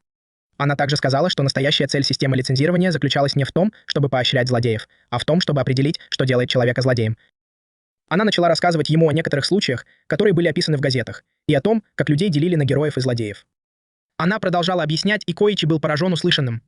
В конце концов, она сказала ему, что добровольцы — это частная система правосудия, и именно они установили частное правосудие для героев. С другой стороны, Боб Степ был очень зол, что Макото осталась наедине с Коичи. Затем Макото протянула ему книгу. Б подошла к Коичи и сказала, что это все, за что он был ей благодарен. Но прежде чем она закончила, она задала ему вопрос о том, что, по его мнению, является решающим фактором, отделяющим героев от злодеев. Однако он не знал и начал гадать, следуют ли они духу закона или духу справедливости. Затем Макото не ответила ему на этот вопрос и сказала, что это секрет, потому что это было предметом ее самостоятельного исследования, и она не могла ему рассказать. Но если он поможет ей с тем, что она хочет, она расскажет ему об этом и спросит, готов ли он помочь ей. Коичи был готов, но спросил, что у нее на уме. Затем она сказала ему, что собирается провести исследование о героях-добровольцах в Нарухате. И, изучив этот вопрос, возможно, сможет по-новому взглянуть на то, как появилась система героев, что очень беспокоило Коэка. Он ответил, что слышал об их деятельности, и что они прилагают много усилий, чтобы улицы были безопасными, но он пытался напугать ее, чтобы она не приближалась к ним. Однако она решила положиться на него как на своего личного охранника, что удивило Коэка. Затем Макото попрощалась с ним и сказала, что встретится с ним в субботу в 10 утра. Коч сказал себе, что теперь он в затруднительном положении и должен найти способ обмануть ее. Затем перед ним появился Боб, что напугало его из-за ее присутствия и удивило. Затем мы отправились к Макото домой. Она начала вводить данные в компьютер, пока к ней не подошел ее брат, инспектор Наама, и она рассказала ему об этом. Он сел рядом с ней и спросил, несет ли он ответственность за преступления, связанные с пособиями на работе. Он также спросил, есть ли у него какая-нибудь информация о героях и злодеях, но Наама отказался предоставить Макото какие-либо сведения о расследованиях. Однако Макото попросила его об этом в обмен на интервью с одним из известных супергероев, но Наама снова отказался и посоветовал ей не приближаться к злодеям из любопытства, потому что их существование неразрывно связано с преступностью. Но Макото считала, что осуждается преступление, а не преступник, и что герои и злодеи — это две стороны одной медали. И иногда грань между законным и незаконным очень тонка, и она поддерживала эту позицию. Но Наома не согласилась с ней, потому что она говорила откровенно. Но что бы ни говорила логика, многие люди считают, что нет проблем, пока они не переходят черту. А когда они переходят черту, то начинают совершать такие поступки, будь они жертвами или преступниками. Макото поблагодарила его за совет и сказала, что он просил ее не совершать ошибок. Но это не входило в намерение Наомы. Он имел в виду, что она не должна была приближаться к опасности. Затем мы отправились в дом Коичи. Боб был очень зол на девушку, потому что она пришла в дом и считала себя одной из хозяек, не понимая, что такое личное пространство, и что ей не следовало прятаться от него. На следующий день начались тренировки Коичи и Колдера. Коич начал обходить Колдера, что привело к тому, что Колдер восхитился его движениями и сказал, что он стал намного лучше, чем раньше. Но Боб считал, что Коич был очень странным и раздражающим, но Колдер ответил ему, что если он доставляет проблемы своему противнику, то это эффективная техника. Однако Коич заметил, что в последние дни Боб был в плохом настроении. Затем Коич рассказал Колдеру о работе Макото и о том, что он должен ей помочь. Но Колдер считал, что это плохо, и их могут раскрыть, и тогда за ними будет охотиться полиция и злодеи. Колдер подумал, что Макото нужно заткнуть рот, но по-своему. Кох сказал ему, что разберется с ней без насилия, и боялся, что Колдер разозлится. Тогда Колдер согласился и попросил его не смешивать личные и рабочие дела, и Боб Степ согласился с этим решением. Затем Колдер попрощался и ушел. Потом мы отправились в западную Нарухату, где нас ждал Кох. Макото подошла к нему, и Кох был поражен ее красотой. Он спросил, почему она так странно одета. Но Кой подумал, что она очень красивая, и сказал ей об этом. Боб Степ наблюдал за ними с другой стороны. Макото сказала Кою, что знает о некоторых местах, где они появлялись раньше, и хочет собрать информацию об этих местах. Они пошли вместе. Кутиша спросили, встречались ли они с ними, и сказали, что им повезет. Макото подумала, что их встреча будет идеальной для них. Она хочет знать, как к ним относится общественность. Раньше она говорила с Кутишем об этом факторе, который отличает героев от злодеев, когда была запущена система супергероев. Кутиш хотел знать, что она ему пообещала, и она рассказала ему об этом. Макото сказала, что это закон или этика, а точнее поддержка общества. Она объяснила, что способности сильно различаются, поэтому нельзя полагаться на единый свод правил, чтобы ограничить их. Поэтому нужно доверять супергероям, чтобы они сами могли отличить добро от зла. Система рейтинга героев — это соревнование за популярность. Она объяснила это, когда законодательство еще не успело за ними угнаться. Но Макото хочет знать, как отреагирует на команду Нарухаты, которую местные жители называют примитивными героями. Конечно, они играют важную роль в обществе супергероев и современной системе героев. Кутиш тоже был взволнован, потому что хотел узнать мнение людей о своей команде. Макото попросил их поговорить с людьми на улице и снять это на видео. Первое интервью началось с Намиара и его друга Самаза. Самаза начал говорить о незарегистрированных героях и о том, что Кутиш — один из них.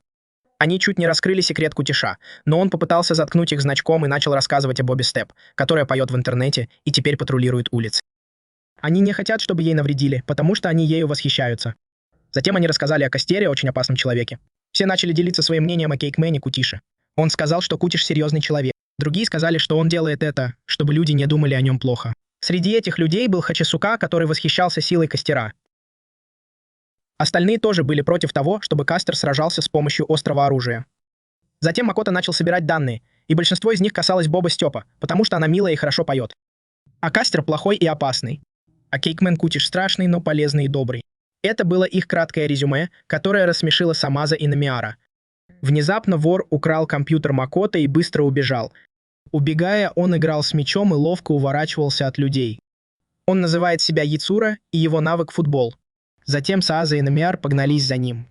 Кутиш отдал камеру Макото и пошел вперед, чтобы поймать вора, переодевшись. Но тут к Кутишу подошел Боб и сказал, что это хорошо, пока Макото остается дома и не лезет в их дела. Однако Кутиш не согласился с этим и сказал, что компьютер нужно остановить.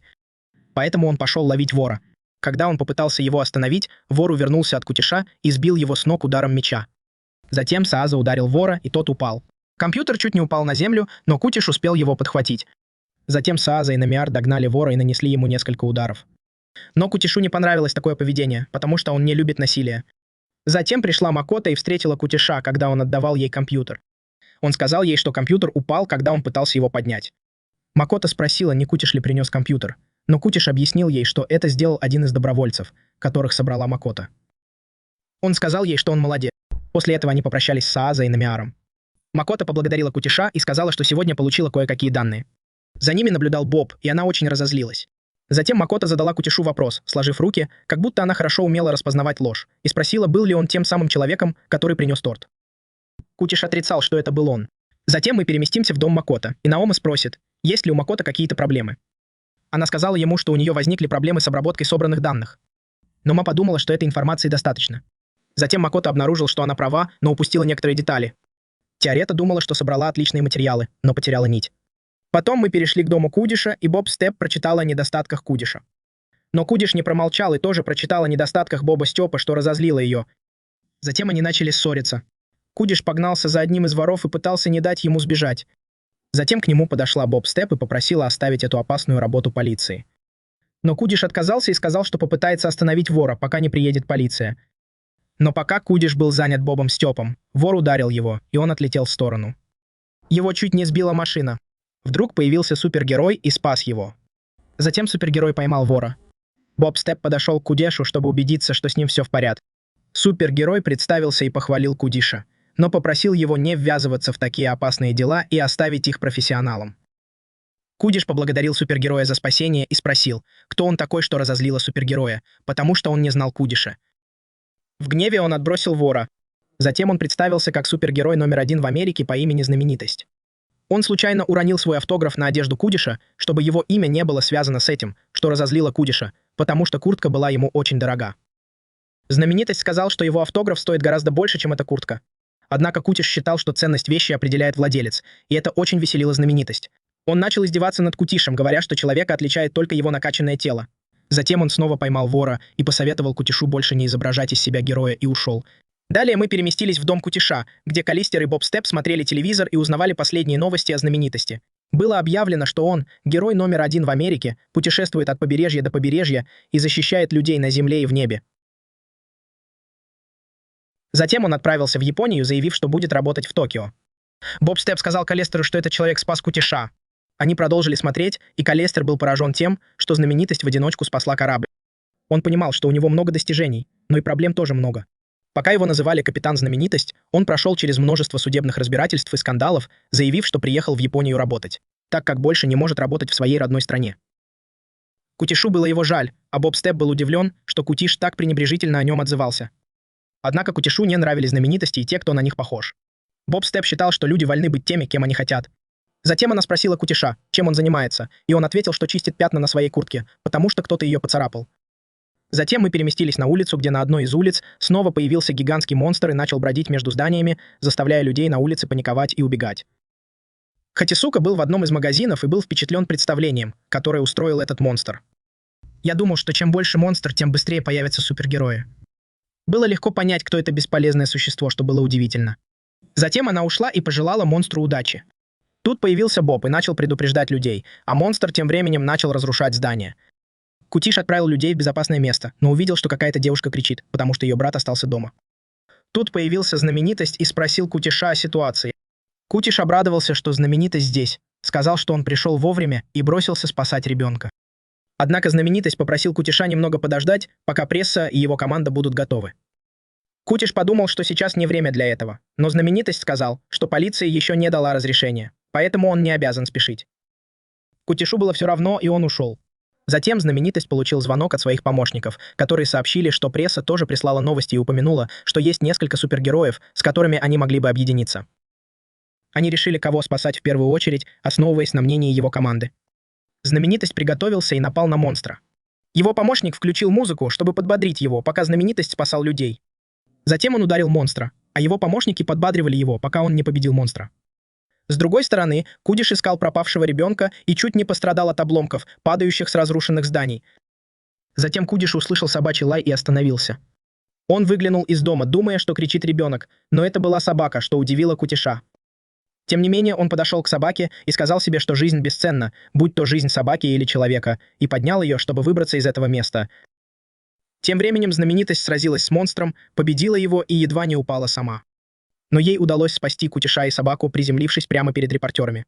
Она снова расписалась на куртке Кутиша и позировала для камер, чтобы привлечь еще больше внимания.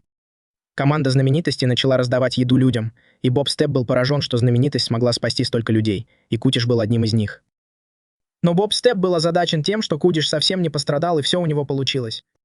Затем девушка позвала свою собаку и поблагодарила Кудиша, что его обрадовало. Но Знаменитость подошла к Кудишу и сказала, что не занимается домашними животными, и что это его заслуга в спасении собаки, а не Знаменитости. Он попросил Кутиша перестать бегать в этом костюме, потому что если его куртка появится на телевидении, это испортит всю картину, ведь это часть его образа. Он попрощался с людьми и ушел, но неприязнь Кутиша к Знаменитости усилилась. Затем мы переключились на разрушенное здание, где находился монстр, которое вот-вот должно было рухнуть и было покрыто трещинами. Кутиш подошел к зданию и вошел внутрь. Он нашел самурая и девушку, но не мог их унести. Тогда знаменитость снова протянула руку и сказала, что они тоже помогут. Кутиш поднял самурая, а знаменитость взяла девушку на руки. Кутиш чувствовал, что им нужно поменяться ролями, но знаменитость предпочитал носить девушек на руках, что расстраивало Кутиша, потому что он не хотел слушать его скучные подробности. Затем один из больших камней упал и чуть не задел Кутиша, но знаменитость спас их обоих и попросил репортеров сфотографировать его, что снова вызвало у Кутиша неприязнь к нему. Затем Боб Степ подошел к Кутишу и сказал, что у знаменитости есть еще одно задание — снести опасное здание. Команда громко подбадривала знаменитость, пока он не разрушил здание. Кутиш и Боб Степ наблюдали за этим, и Кутиш был удивлен, что за знаменитостью пришли фанатки. Но Боб Степ подумала, что в Америке все так и есть, и что половина героев в Японии тоже актеры. Она задумалась, почему они так сильно приукрашивают внешность героев, и решила, что могла бы сделать так же для своего шоу. Когда знаменитость закончил и получил много поддержки, Кутиш подумал, что это все очень скучно, поверхностно и неуместно, и сильно этому позавидовал. Затем Кутиш услышал знакомый голос. Это была Макото. Она была одной из девушек, которые подбадривали знаменитость. Кутиш почувствовал ненависть к Макото, потому что она поддерживала знаменитость. Боб Степ снова спросила Кутиша, что он о ней думает. Макото увидела Кутиша и Боба Степа и попыталась догнать их, чтобы поговорить, но они убежали от нее, пока знаменитость не подошла к Макото и не назвал ее лидером. Однако он попросил ее называть его настоящим именем и похвалил за то, что она хороший лидер, а она пыталась быть скромной. Он не дал ей этого сделать, сказав, что она очень помогает ему, и попросил поговорить о будущем агентства более откровенно, то есть он хотел узнать ее получше. А она хотела узнать его получше. Макото согласилась и показала ему свой телефон, чтобы забронировать столик в ресторане, но он предложил забронировать столик на верхнем этаже с видом, и Макото не отказалась. Пока Кутиш и Боб наблюдали за ними издалека, Кутишу не понравилось, что знаменитость прикоснулась к плечу Макото. Затем к ним подошел Калдестер и назвал знаменитость бабником, заявив, что он вернулся к своим старым привычкам, упомянув, что все его судебные иски были поданы женщинами, самый крупный из которых был от его бывшей жены с требованием компенсации. Он не усвоил урок даже после того, как лишился всего, что у него было. Калдестер подумал, что жена не может за ним присматривать, и он вернулся к своим старым привычкам. На следующий день Макото ждала знаменитость, а за ней наблюдали Кутиш и Боб. Боб хотел спасти Макото, пока она не стала девушкой знаменитости. Затем появилась знаменитость и спросила Куча, почему он следит за девушкой из его агентства, привлекая внимание Макото, когда она поздоровалась с Кучем. Это заставило Куча подойти к ней и спросить, что она здесь делает. Затем подошла знаменитость, и Макото представила ее Кутишу, сказав, что Кутиш был ее младшим однокурсником в колледже. Знаменитость удивилась, что Куч был студентом колледжа, но Кутиш сказал, что он обычный студент. Затем знаменитость сказала, что Макото была на свидании с ним, но Макото это отрицала, утверждая, что это была деловая встреча. Затем знаменитость подхватила ее и улетела с ней, что разозлило Кутиша. Мы переключились на Макото, которая сообщила знаменитости о произошедшем в банке инциденте, но знаменитость не обратила на это внимания, потому что была занята. Затем Макото ответила на звонок, и знаменитость попросила ее не брать трубку, потому что хотела улететь с ней в небо. Но Макото все-таки ответила на звонок, чем очень удивила знаменитость, потому что она сказала, что обедает с Макото и что ее подруга — жена знаменитости. Это очень напугало знаменитость. Она упомянула, что познакомилась с ней на прошлой неделе в интернете, чтобы спросить совета, и спросила, не заигрывает ли знаменитость с ней и не усвоил ли он урок, потому что это помогло бы ей в суде. Она хотела знать, что значит быть поднятым в небо. Затем знаменитость быстро ушла, чтобы разобраться с произошедшим ограблением. Мы переместились в банк, где произошло ограбление, и вор попросил машину, чтобы скрыться. Снаружи полиция попросила людей отойти, потому что у вора было оружие. Среди толпы были Кич и Боб Степ. Боб Степ была расстроена, потому что собиралась пойти по магазинам, но столкнулась с другой проблемой. Кич удивился, что оставил куртку дома, но Боб Степ увидела, что полиция уже на месте, и Кич ничего не мог сделать. Она спросила, какая разница, если он возьмет куртку. Затем на место происшествия приехала знаменитость, вошла в банк, поймала вора, а девушки попытались обнять его, но он отказался и быстро ушел. Он вернулся, когда нашел Кичи, и попросил его немедленно пойти с ним, поднял его высоко в воздух и перенес в место, где была Макото. Он сделал фотографии и отправил их жене, а потом позвонил ей, чтобы узнать ее мнение. Он сказал Кутишу, что тусовки с парнями не соответствуют его образу, но Макото подумал, что привлечение мужской аудитории поможет ему избавиться от скандального имиджа. Затем Макото предложил Селибу новую идею и сказал, что у него есть возможность изменить свой бренд, что удивило Селиба. Затем мы пошли к Кутише, где все трое смотрели новый рекламный ролик Селебра и задумались об этом. Боб Степ спросил, что случилось с этим парнем и понимает ли кто-нибудь из них, что такое янки.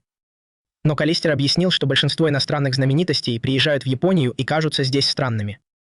Затем Кутише позвонил отец и сказал, что приезжает его мама, и Кутише стало не по себе. Его мама уже была в поезде. Он поспешно убрал и привел в порядок свою комнату, потому что его мама была очень строгой. Но Боб Степ напомнил ему, что он уже не ребенок. Хотя она не знала, что мама Кутиши была против его переезда в Токио. Он начал говорить ее голосом, когда сказал, что едет в Токио, и сказал, что мама предупреждала его, что плохие люди обманут его и втянут в неприятности. Боб Степ подумал, что мама была права, но если бы она приехала сюда и увидела весь этот беспорядок, то заставила бы его вернуться в деревню и бросить университет. Он также сказал ей, что у него все хорошо и что у него есть девушка. Но что бы он делал, если бы его мама захотела с ней познакомиться? Он терпеть не мог врать, и Боб Степ смутился. Но Кутиш был очень взволнован. Затем Боб Степ сказал, что уходит, и ушел. Мама Кутиша пришла сразу после его ухода. Она вошла и начала осматривать комнату в поисках еды. Кутиш предложил ей чаю, и его мама подумала, что он живет неплохо. Она попросила его познакомить ее с девушкой, и Кутишу стало очень неловко. Макото пришла в дом Каши и познакомилась с его мамой, сказав, что они встречаются, и Каши поблагодарил Макото и извинился за то, что пригласил ее на свидание. Но Макото ничего не делает просто так. Затем она подошла к маме Каши и сказала, что они оба учатся в одном университете, хоть и на разных курсах, и это очень впечатлило маму Каши. Мама Каши отругала его, потому что узнала об этом и почувствовала себя обманутой, думая, что такая красивая девушка не станет тратить на него время. Но потом она поняла, что больше не может ему доверять, и решила отправить его домой, потому что он ей все время врал. Но Кутиш этого совсем не хотел. Тогда Макото сказала маме Катише, что она следила за его учебой и не исключает возможности встречаться с ним в будущем. Но маме Каши не понравилось то, что сказала Макото, потому что она не любила давать людям ложные надежды. Но она оценила вежливость Макото и предложила ей выйти замуж за Каши и стать частью их семьи, но Макото сказала, что подумает об этом. Тут появился Боб Степ, и когда Макото увидел его, то чуть не выбежал на улицу, но Каташи остановил его и прошептал, что на этом этапе им, возможно, придется действовать по-другому, потому что он хотел, чтобы Макото думал, что он популярен, по крайней мере, пока. Однако Боб Степ заметил, что Каши ведет себя странно, и это вызывает проблемы. Каши представил свою маму Бобу Степу. Но прежде чем он успел назвать ее имя, Боб Степ упомянул другую девушку, Казуха, чем удивил Каши. Боб Степ сказал матери Каши, что она живет неподалеку и проводит с ним время. Мать Каши спросила, почему девушка из их района проводит время у них дома. Макото тоже спросил об этом, и Каши уже собирался ответить, когда подошел Колдер. Мать Каши и Макото восхищались им, но мать Каши сказала Макото, что ему стоит поискать парня своего возраста, а не мужчину. Каши представил Колдера своей матери и Макото. Колдер протянул матери Каши свою визитку, на которой было написано его настоящее имя – Карайо, чем удивил Каши и Боба Степа. Макото попросил у Колдера еще одну визитку и хотел узнать, чем он занимается. Колдер сказал, что помогает в районах, где правительство или местные ассоциации не могут справиться, и привел в пример северный район Нарухата. Это означало, что им тоже помогали эти двое парней, которые убирали в районах и общинах. Мать Каташи подтвердила это, добавив, что ее сын любит такую волонтерскую работу и часто выходит на улицу, чтобы убрать мусор, даже если его никто не просит. Поэтому Колдер и другие используют дом Каташи для встреч, связанных с этой работой, а он использует крышу здания, чтобы обучать их приемам самообороны. Макото понял, что Катеши называет Колдера учителем. Он также заметил, что тот выглядит очень сильным и находится в отличной форме, и спросил, не работает ли он в какой-нибудь сфере, например, в армии или полиции, или не является ли он каким-нибудь героем. Мать Каши прервала его и сказала Макото, чтобы он забыл о героях, потому что людям лучше быть обычными, ведь все герои живут по указке других. Она была уверена, что они пренебрегают своей личной жизнью. Она вспомнила, как Каши в детстве хотел стать героем, но выбрал неправильный путь, подражая всемогущему, попадал в драки и получал травмы, пытаясь помочь другим. Когда пришло время сдавать вступительные экзамены в старшую школу, он переехал в Токио, заявив, что станет героем, но каким-то образом упал в реку и провалил экзамен, что огорчило Боба, потому что она думала, что это из-за нее. Однако Боб сказала, что это не так, и Макото спросил, что она хотела сказать. Мать Каши тоже попросила ее об этом, но выглядела сердитой. Но Боб сбежала, и мать Каши подумала, что она ушла из-за того, как она с ней обращалась, и что ей следовало лучше относиться к ней при первой встрече. Каши спросил свою мать, почему она злится на него, ведь это она задала вопрос. Но мать ударила его и сказала, чтобы он не стоял на месте, а пошел за ней. Каши задумался, что он будет делать, когда догонит ее. Макото подумал, что должен похвалить ее за то, что она старается выглядеть красиво. Затем мы переключились на Боба, который спешил вниз по лестнице и чуть не упал. Но Каши спас ее, назвав неуклюжей, когда дело дошло до ходьбы. Боб Степ спросил, чего она хочет, и сказал, что собирается домой. Каши вспомнила слова Комода и сказала Бобу Степу, что сегодня она другая. Боб Степ сказал, что она сегодня изменилась, и это его удивило. Она ударила его и ушла, а Каши подумал, что он сделал ей комплимент. Затем Каши, Макото и его мама пошли прогуляться по городу. Мама Каши была очень счастлива, и это удивило Макото, потому что Каши выглядел грустным. Каши был спокоен, но ждал, когда пройдет буря, как учила его мама. Потом мама Каши и Макото пошли в магазин за продуктами, и Каши увидел там куртку, которая ему понравилась, но мама заметила, что он на нее смотрит. И сказала, что не стоит тратить деньги на такие мелочи. Он все равно на нее смотрел. Потом Макото сказала маме Котеши, что пора ехать, и пока они уходили, Каши незаметно для них купил еще одну куртку. Они сели в автобус и уже собирались ехать, когда на крышу запрыгнул кот и остался там. Мама Каши поблагодарила Макото за то, что она сегодня была с ней, и много хвалила ее, но не хотела, чтобы она стала женой Каши. Она хотела, чтобы она стала ее дочерью. Каши спросил маму, что будет с ним. Мама сказала, что он больше не будет в команде, а Макото сказала, что он будет свободным игроком. Затем мы переключились на кота, которого укусил ядовитый жук, и кот превратился. Затем мы пошли к Хатисуке, которая наблюдала за превратившимся в кота автобусом через свой телефон и была рада, что все будут удивлены. Потом вернулись в автобус. Он превратился в кота и начал ехать быстрее, чем обычно, что вызвало панику среди пассажиров. Водитель пытался остановить автобус, но тот не останавливался и чуть не сбил людей на улице. Теперь вернемся к Колдеру, который наблюдал за автобусом и удивился, что это был кот. Но если бы он поймал его, то не смог бы узнать никакой информации о триггере, поэтому решил оставить это профессионалам. Затем он увидел Каши в автобусе.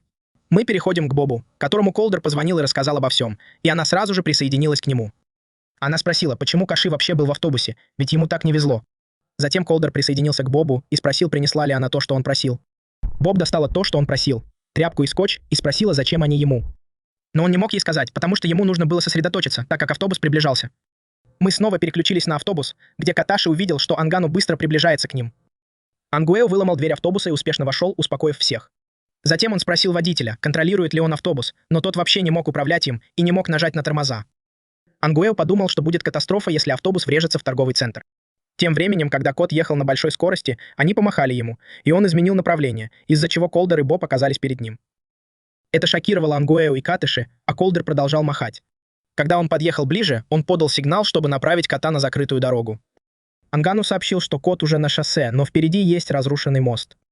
Ангану вспомнил о древнем чудовище и понял, что эта дорога безопасна, потому что на ней нет машин. Но у них было мало времени, и если эта штука упадет, он не хотел бы оказаться рядом с ней. Затем подъехала другая машина, чтобы перевезти пассажиров из автобуса. Ангану сообщил пассажирам о пересадке и попросил их выходить по одному. Началась процедура пересадки пассажиров. Затем мы вернулись к Хатисуке, который был недоволен происходящим, потому что ему было скучно. Это привело к тому, что жук вылил всю сыворотку в кота, и тот снова разозлился. Кот снова бросился на другую машину, и ее отбросило в сторону, а также выбило из автобуса водителя и работника, и они чуть не погибли. Но Ангану вовремя вмешался и спас их, из-за чего его машина остановилась. Затем он снова погнался за автобусом, но у него закончилось топливо. Каци надел куртку, чтобы помочь. Помощник Ангану спросил, есть ли у кого-нибудь возможность доставить топливо Ангану. Каци вышел вперед, чтобы выполнить задание, но его мать посоветовала ему остановиться, сказав, что это не для любителей. Каци закричал на нее, сказав, что сейчас не время для этого, и это шокировало его мать, и она перестала его останавливать. Он взял топливо и быстро подошел к Ангану. Он спросил, как там мама Каши, пока мы снова переключились на Каши, который добрался до Ангану и передал ему топливо. Каши удивился, что Ангу использовал сок вместо топлива. Ангану сказал ему, что он самый быстрый и уникальный в громовых вратах, и что они попросили его принести сок и помочь им. Затем Ангу выпил сок и сказал, что они скажут, что ему помог обычный человек. Он сказал, что сам справится с полевой работой и попросил Каташи помочь ему издалека. После того, как Ангу допил сок, они побежали быстрее. Когда они приблизились к автобусу, на них напала кошка, но им удалось увернуться. Затем Ангуна побежал быстрее и попросил Кутиша стать приманкой, и Кутиш согласился и встал перед кошкой, приняв ее облик. Кошка была поражена нарядом Кутиша и хотела наброситься на него, но Ангу вмешался и попытался ее ударить. Однако Ангу снова разозлился, потому что кошка ускорилась. Тогда Кутиш побежал быстрее и успел запрыгнуть в автобус, успешно забравшись внутрь. Макото удивился, узнав, что супергероем оказался Кутиш. Затем автобус упал с моста, и Ангуна собрался силами, увеличив скорость до максимума. Он попросил Кутиша прыгнуть, сказав, что поймает его в воздухе. Когда Кутиш прыгнул, Ангу не смог его поймать и испугался, что он упадет на землю вместе с Макото. Но он не сдался и использовал свою силу воли, сумев удержаться в воздухе вместе с Макото и спасти ее. Затем мы переносимся к матери Кутши, которая рассказывает Кадастеру о прошлом Кутши, когда он был маленьким, и о том, что у него была эта способность. Его мать тоже кричала на него, но он продолжал парить, а она продолжала кричать, чтобы он остановился. Когда она вернулась в настоящее, она наконец поняла, что Кудиша не нужно больше ругать. Кадастер заметил, что несмотря на постоянное беспокойство родителей, наступает момент, когда дети должны научиться летать самостоятельно. Но самое главное, чему их нужно научить, это безопасному падению. Затем Анджаном поймала Макото, и Кудиш упал на землю, а автобус был разрушен. Комода подбежала к Кудешу, чтобы проверить, все ли с ним в порядке, но Кудиш успокоил ее. Кошка вернулась к Хатисуке. Затем мы переносимся в дом Кудши, где он попросил мать остаться, потому что она сказала, что собирается вернуться домой. Однако она перевернула страницу и сказала ему, чтобы он не волновался, потому что это его не касается. Она попросила Боба Стефана Кадастера присмотреть за Кудши и не стесняться ругать его, если он что-то натворит, а Кадастеру следить за этим. Мать Халдастера прошептала Макото, что, возможно, стоит дать Кудши еще один шанс. Однако это заставило Макото задуматься, отчего Боб Стефан разозлился, а Кудши стало неловко. На следующий день они снова начали тренироваться, и Кудши тренировал свою силу воли, чтобы парить, и у него получилось подняться на 30 сантиметров. Боб Стефан сказал, что если он будет хорошо тренироваться, то сможет подняться на 50 сантиметров, потому что прыжки через низкие препятствия полезны. Кудиш вспомнил, что всего несколько дней назад он очень эффектно парил высоко в воздухе. Боб Стефан заметил, что то, что происходило с Кудишем, было печальной галлюцинацией, вызванной комплексом превосходства. Но Кудиш думал, что это было единоразовое чудо, вызванное силой Эй. Калистер пошел в больницу навестить жену и рассказывал ей о своей выдающейся жизни, частью которой она была. Затем медсестра подошла к Калдестеру и сказала, что доктор хочет его видеть. Калдестер пошел в кабинет врача и услышал, что состояние его жены очень тяжелое и ухудшается. Калдестер вспомнил, как его жена была окружена роем ядовитых пчел, и Хатисока была тому причиной. Затем он вернулся в настоящее, и доктор сказал, что шансы на выздоровление его жены невелики. Тогда Суга пошел в школу Хатисоки и стал ее искать. Он расспрашивал учеников, и друзья Хатисоки увидели Сугу и поняли, что он ищет Хатисоку. Затем один из них достал телефон, чтобы поговорить с ней и предупредить. Подошли учителя и выгнали Сугу из школы. Другой друг Хатисоки хотел позвонить ей, но не увидел ее рядом. Когда Суга отошел от школы, другой друг Хатисоки пошел за ним и окликнул его. Когда он подошел, она спросила, зачем он ищет Хатисоку, и подумала, что это что-то плохое. Но Суга сказал, что он просто посыльный и не знает, стоит ли говорить ей об этом. Тогда друг Хатисоки сказал, что с ним можно иметь дело. И Суга подумал, что она давит на него, чтобы он рассказал ей. Он попросил ее прекратить, но девочка выпустила на него ядовитых пчел. Тогда Суга сразу же показала пчелоубиватель и запустила им в него. Он появился из дыма от пчелоубивателя, и пчелы загорелись, убив их и заставив упасть на землю. Потом пришли друзья Суги, и его друг бросил ему шлем, чтобы избежать травм. Суга ехал со своим другом на мотоцикле, и они уехали, пока пчелы гнались за ними. Его друг спросил его: «Неужели ты никогда не избегал неприятностей?» Но Суга сказал им, что они не имеют к этому никакого отношения, но они отказались, потому что они его друзья, и он не должен держать все в себе. Потом мы снова вернулись в больницу.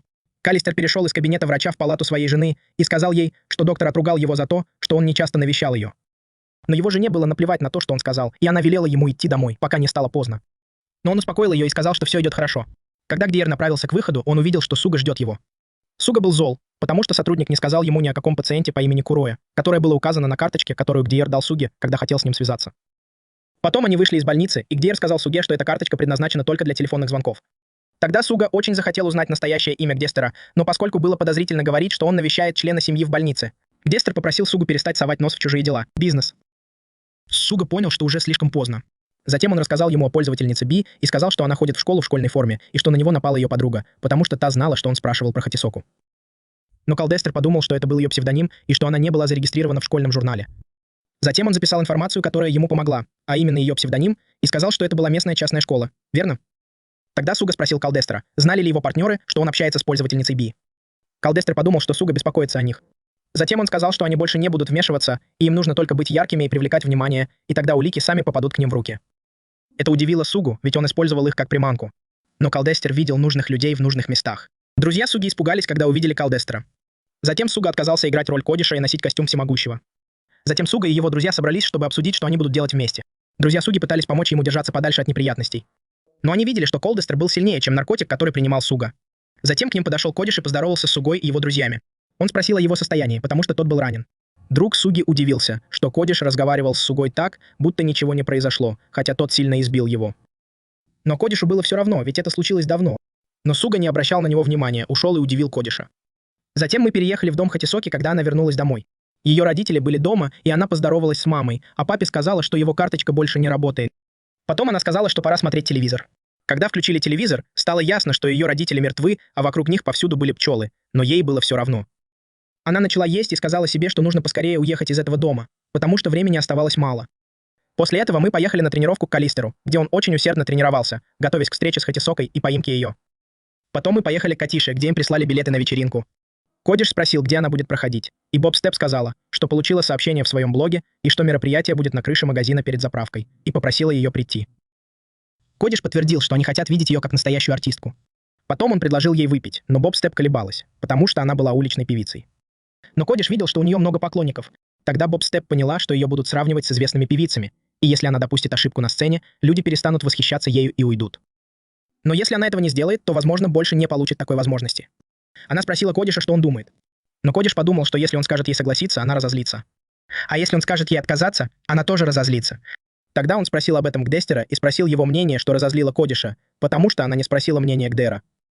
Но Кадир увидел, что Боб Степ старается, и попросил Кодиша помочь ей. Затем он подбодрил Боба Степа и ушел. Кодиш почувствовал, что Кадир ведет себя странно. Тогда Боб Степ разозлился и спросил Кодиша, что он собирается с ней делать на вечеринке. Кодиш согласился помочь ей. Затем пришел Макото и тоже стал помогать. Макото сказал ей, что она может на него положиться, пожал руку Бобу Степу и назвал ее имя. Но Боб Степ попытался скрыть от Макото ее происхождение и узнал, что это Кодиш рассказал ему, из-за чего Кодиша избил Боб Степ. Она сердито спросила, как он мог выдать ее секрет. Но Кодиш отрицал это и сказал, что Макото сообразительный и что она многое узнала о них во время инцидента в автобусе.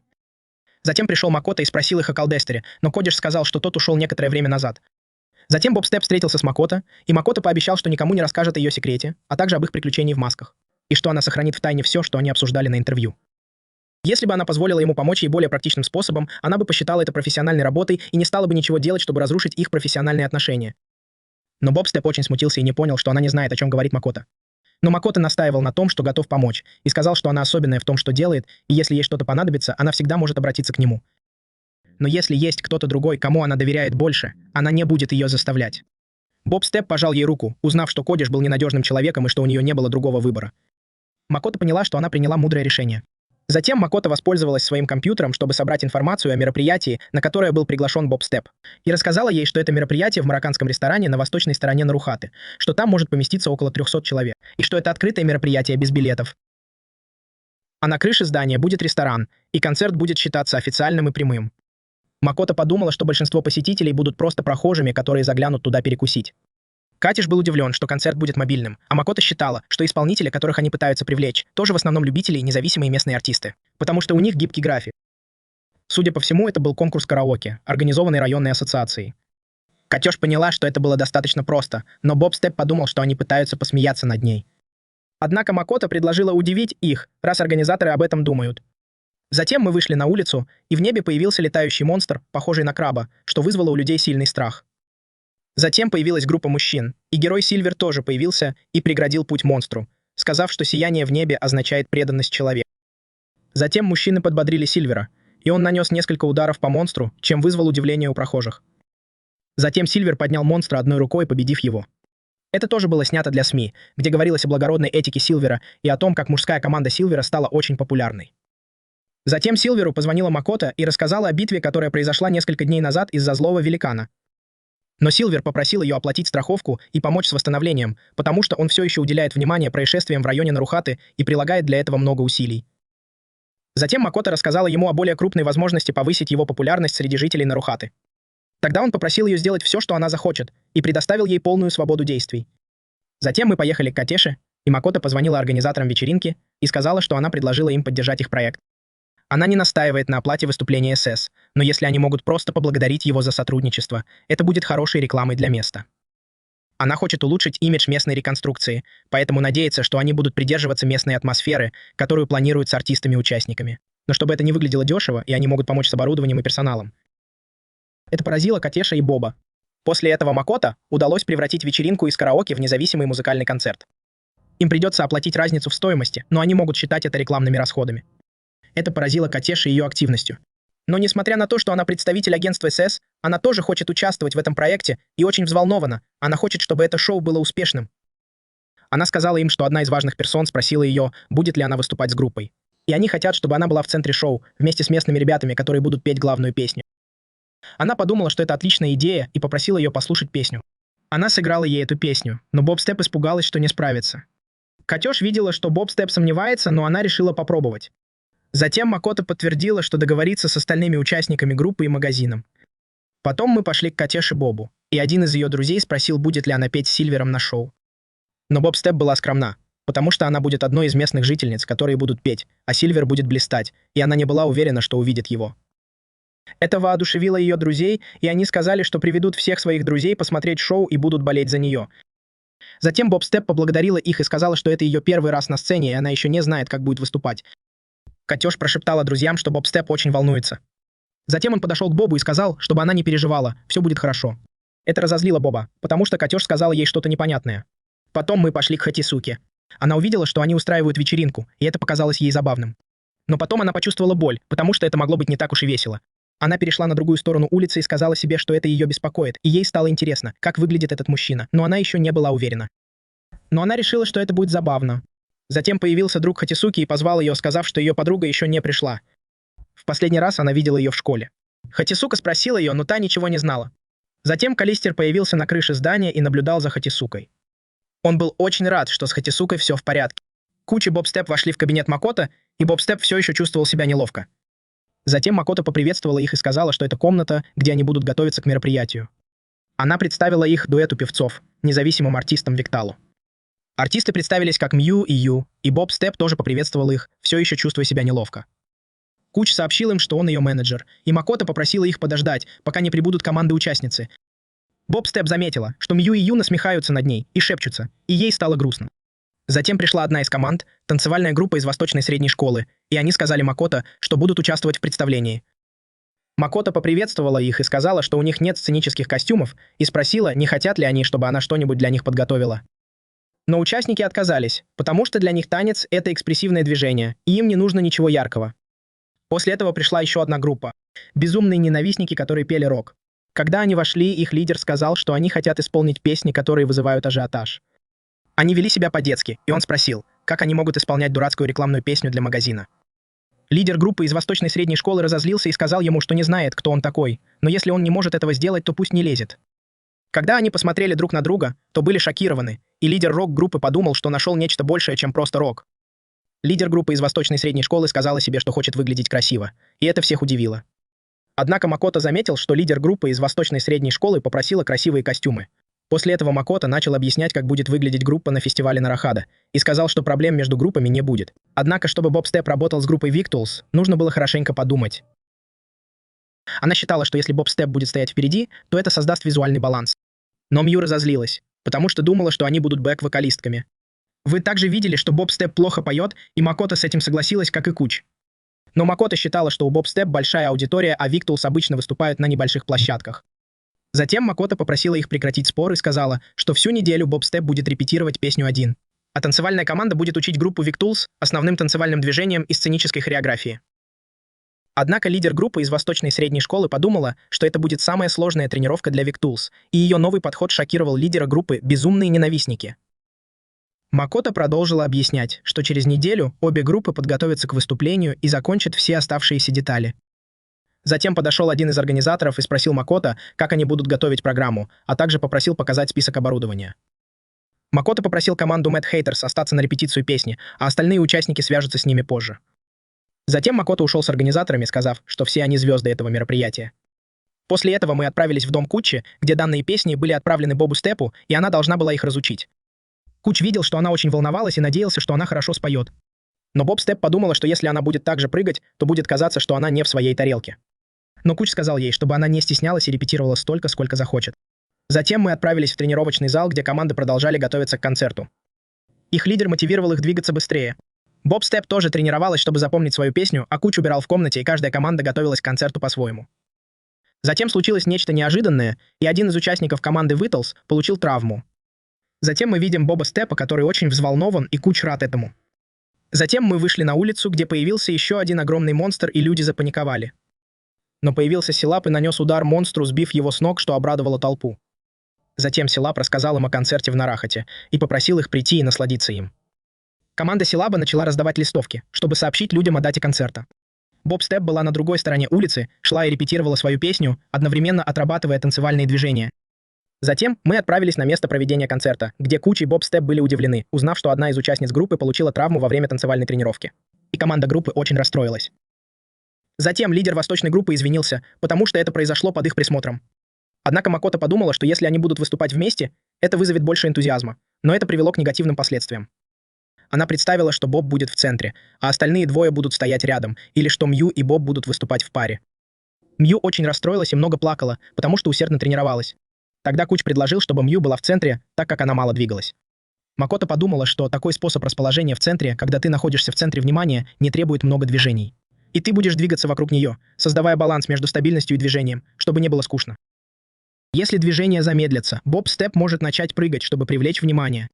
Витлс согласился с этим, а затем Боб Степ сказал им, что прыжки — это единственное, что у нее хорошо получается, и что она может быть неуклюжей и не уметь прыгать.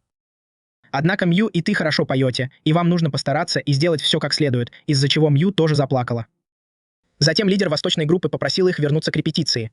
Лидер безумных ненавистников заметил, что она была отличным лидером, и ласково посмотрел на нее, понимая, что короткие волосы ей тоже идут.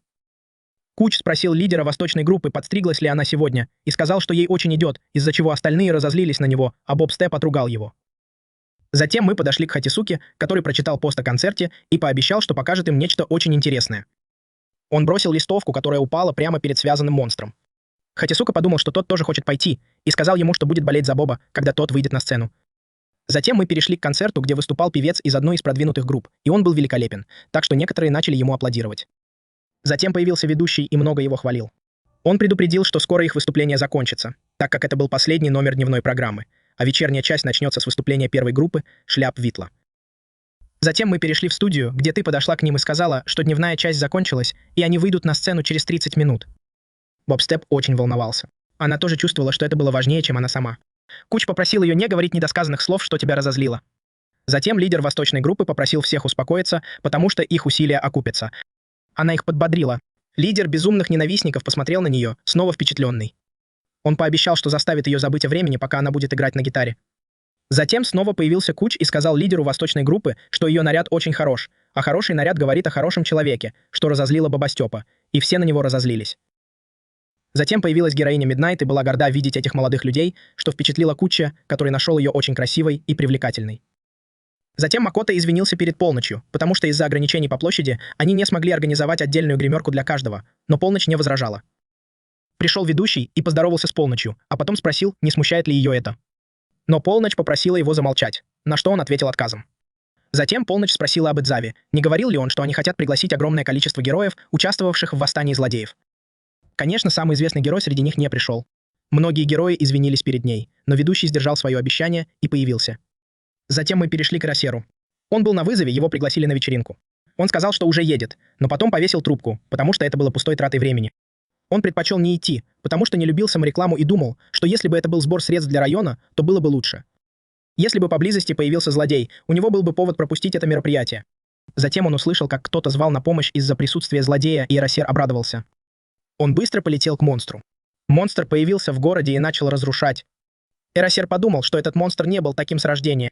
Это была либо особая трансформация, либо один из тех злодеев, которые появляются мгновенно.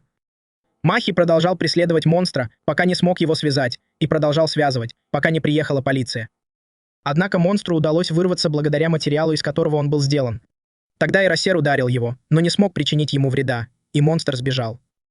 Но Ластик снова сдерживал его, пока он не упал на землю, и попросил измениться, потому что иначе его бы поймали в сеть. Затем монстр вспомнил о Бобби и захотел подбодрить ее. Затем мы переходим к Хатисуке, которая была рада, что монстр превратился в электрического угря и снова смог вырваться. Ластик почувствовал, что вспышка ослепит его. Из-за сильного электрического разряда в городе отключилось электричество, что всех удивило. Хатисука наблюдала за этим сверху и поняла, что теперь можно получить хороший образец. Лучше всего было бы пойти и забрать его. Но сначала она не могла упустить такую возможность. Из-за отключения электричества на месте происшествия началась паника, и, возможно, она могла бы ввести им ударную дозу. Затем Хатисуке позвонили, и ее руководитель сказал, что эти меры не стоят затраченных средств, а даже если бы и стоили, то при передаче испытуемого были бы риски. Это означало конец их экспериментам в Нарухате, но Хатисука не видела в этом ничего плохого и решила немного ослабить их и приручить. Затем она сказала ему, что не выносит лекций. Затем из-за спины Хатисуки появился Калистер и сказал ей, что она не выносит лекций, и никто ее за это не винит, но есть и те, кто их любит. И ругань никогда не помогает в таком возрасте. Он подошел к ней, и Хатисука удивилась, что делает этот старик. Затем Калдир показал электрошокер и сказал, что отвезет ее домой, потому что ее ждет мама. Но Хатисука не понимала, что происходит. Затем Калдир прервал ее и сказал, что разговаривал с Тамано, своей дочерью, и что он не имел в виду ее, отчего Хатисука рассмеялась. Затем Калистер напал на нее. Хатисука ожидала, что он будет вооружен электрошокером. Калистер нанес Хатисуке несколько ударов, но она увернулась от его электрошокера, но не смогла избежать его кулаков. Но от его ударов ей было не легче. Он предпочел не бить ее шокером, хотя это была дорогая модель с высоким напряжением. От одного прикосновения к ней Хатисука потеряла бы сознание, а если бы он попал ей в грудь, то сердце остановилось бы, и это разозлило Хатисуку. Она выпустила своих пчел и напала на Калдира, но Калистер был готов к этому. Он увидел, что эти насекомые были наполнены ядом или стимуляторами, но независимо от того, какие вещества они содержали, проще было избавиться от пчелиной матки. Но Калдир удивился, когда обнаружил бомбу в одной из пчел. Хатисука посмеялась над ним и назвала его дураком, сказав, что пчелы начинены взрывчаткой, и посоветовала ему наслаждаться ее пчелиным роем. Она бросала в него пчел, пока они не взорвались там, где был Калдир. Хатисука думала, что он разорван в клочья, но Калдир появился снова и напал на Хатисуку, и оказалось, что первая пчела была взрывной, а остальные были просто фейерверками, чтобы напугать его. Затем они вдвоем напали друг на друга, но когда Калдир понял это, Хатисука начала отступать, потому что у нее больше не было боеприпасов. Он собирался ударить ее шокером, но Хатисука спрыгнула с крыши здания, чтобы убежать. Но Кестер не сдался и показал, что может догнать ее. Затем Хатисука побежала быстрее, а Кестер продолжал преследовать ее, летя по воздуху, словно играя с ней в кошки-мышки.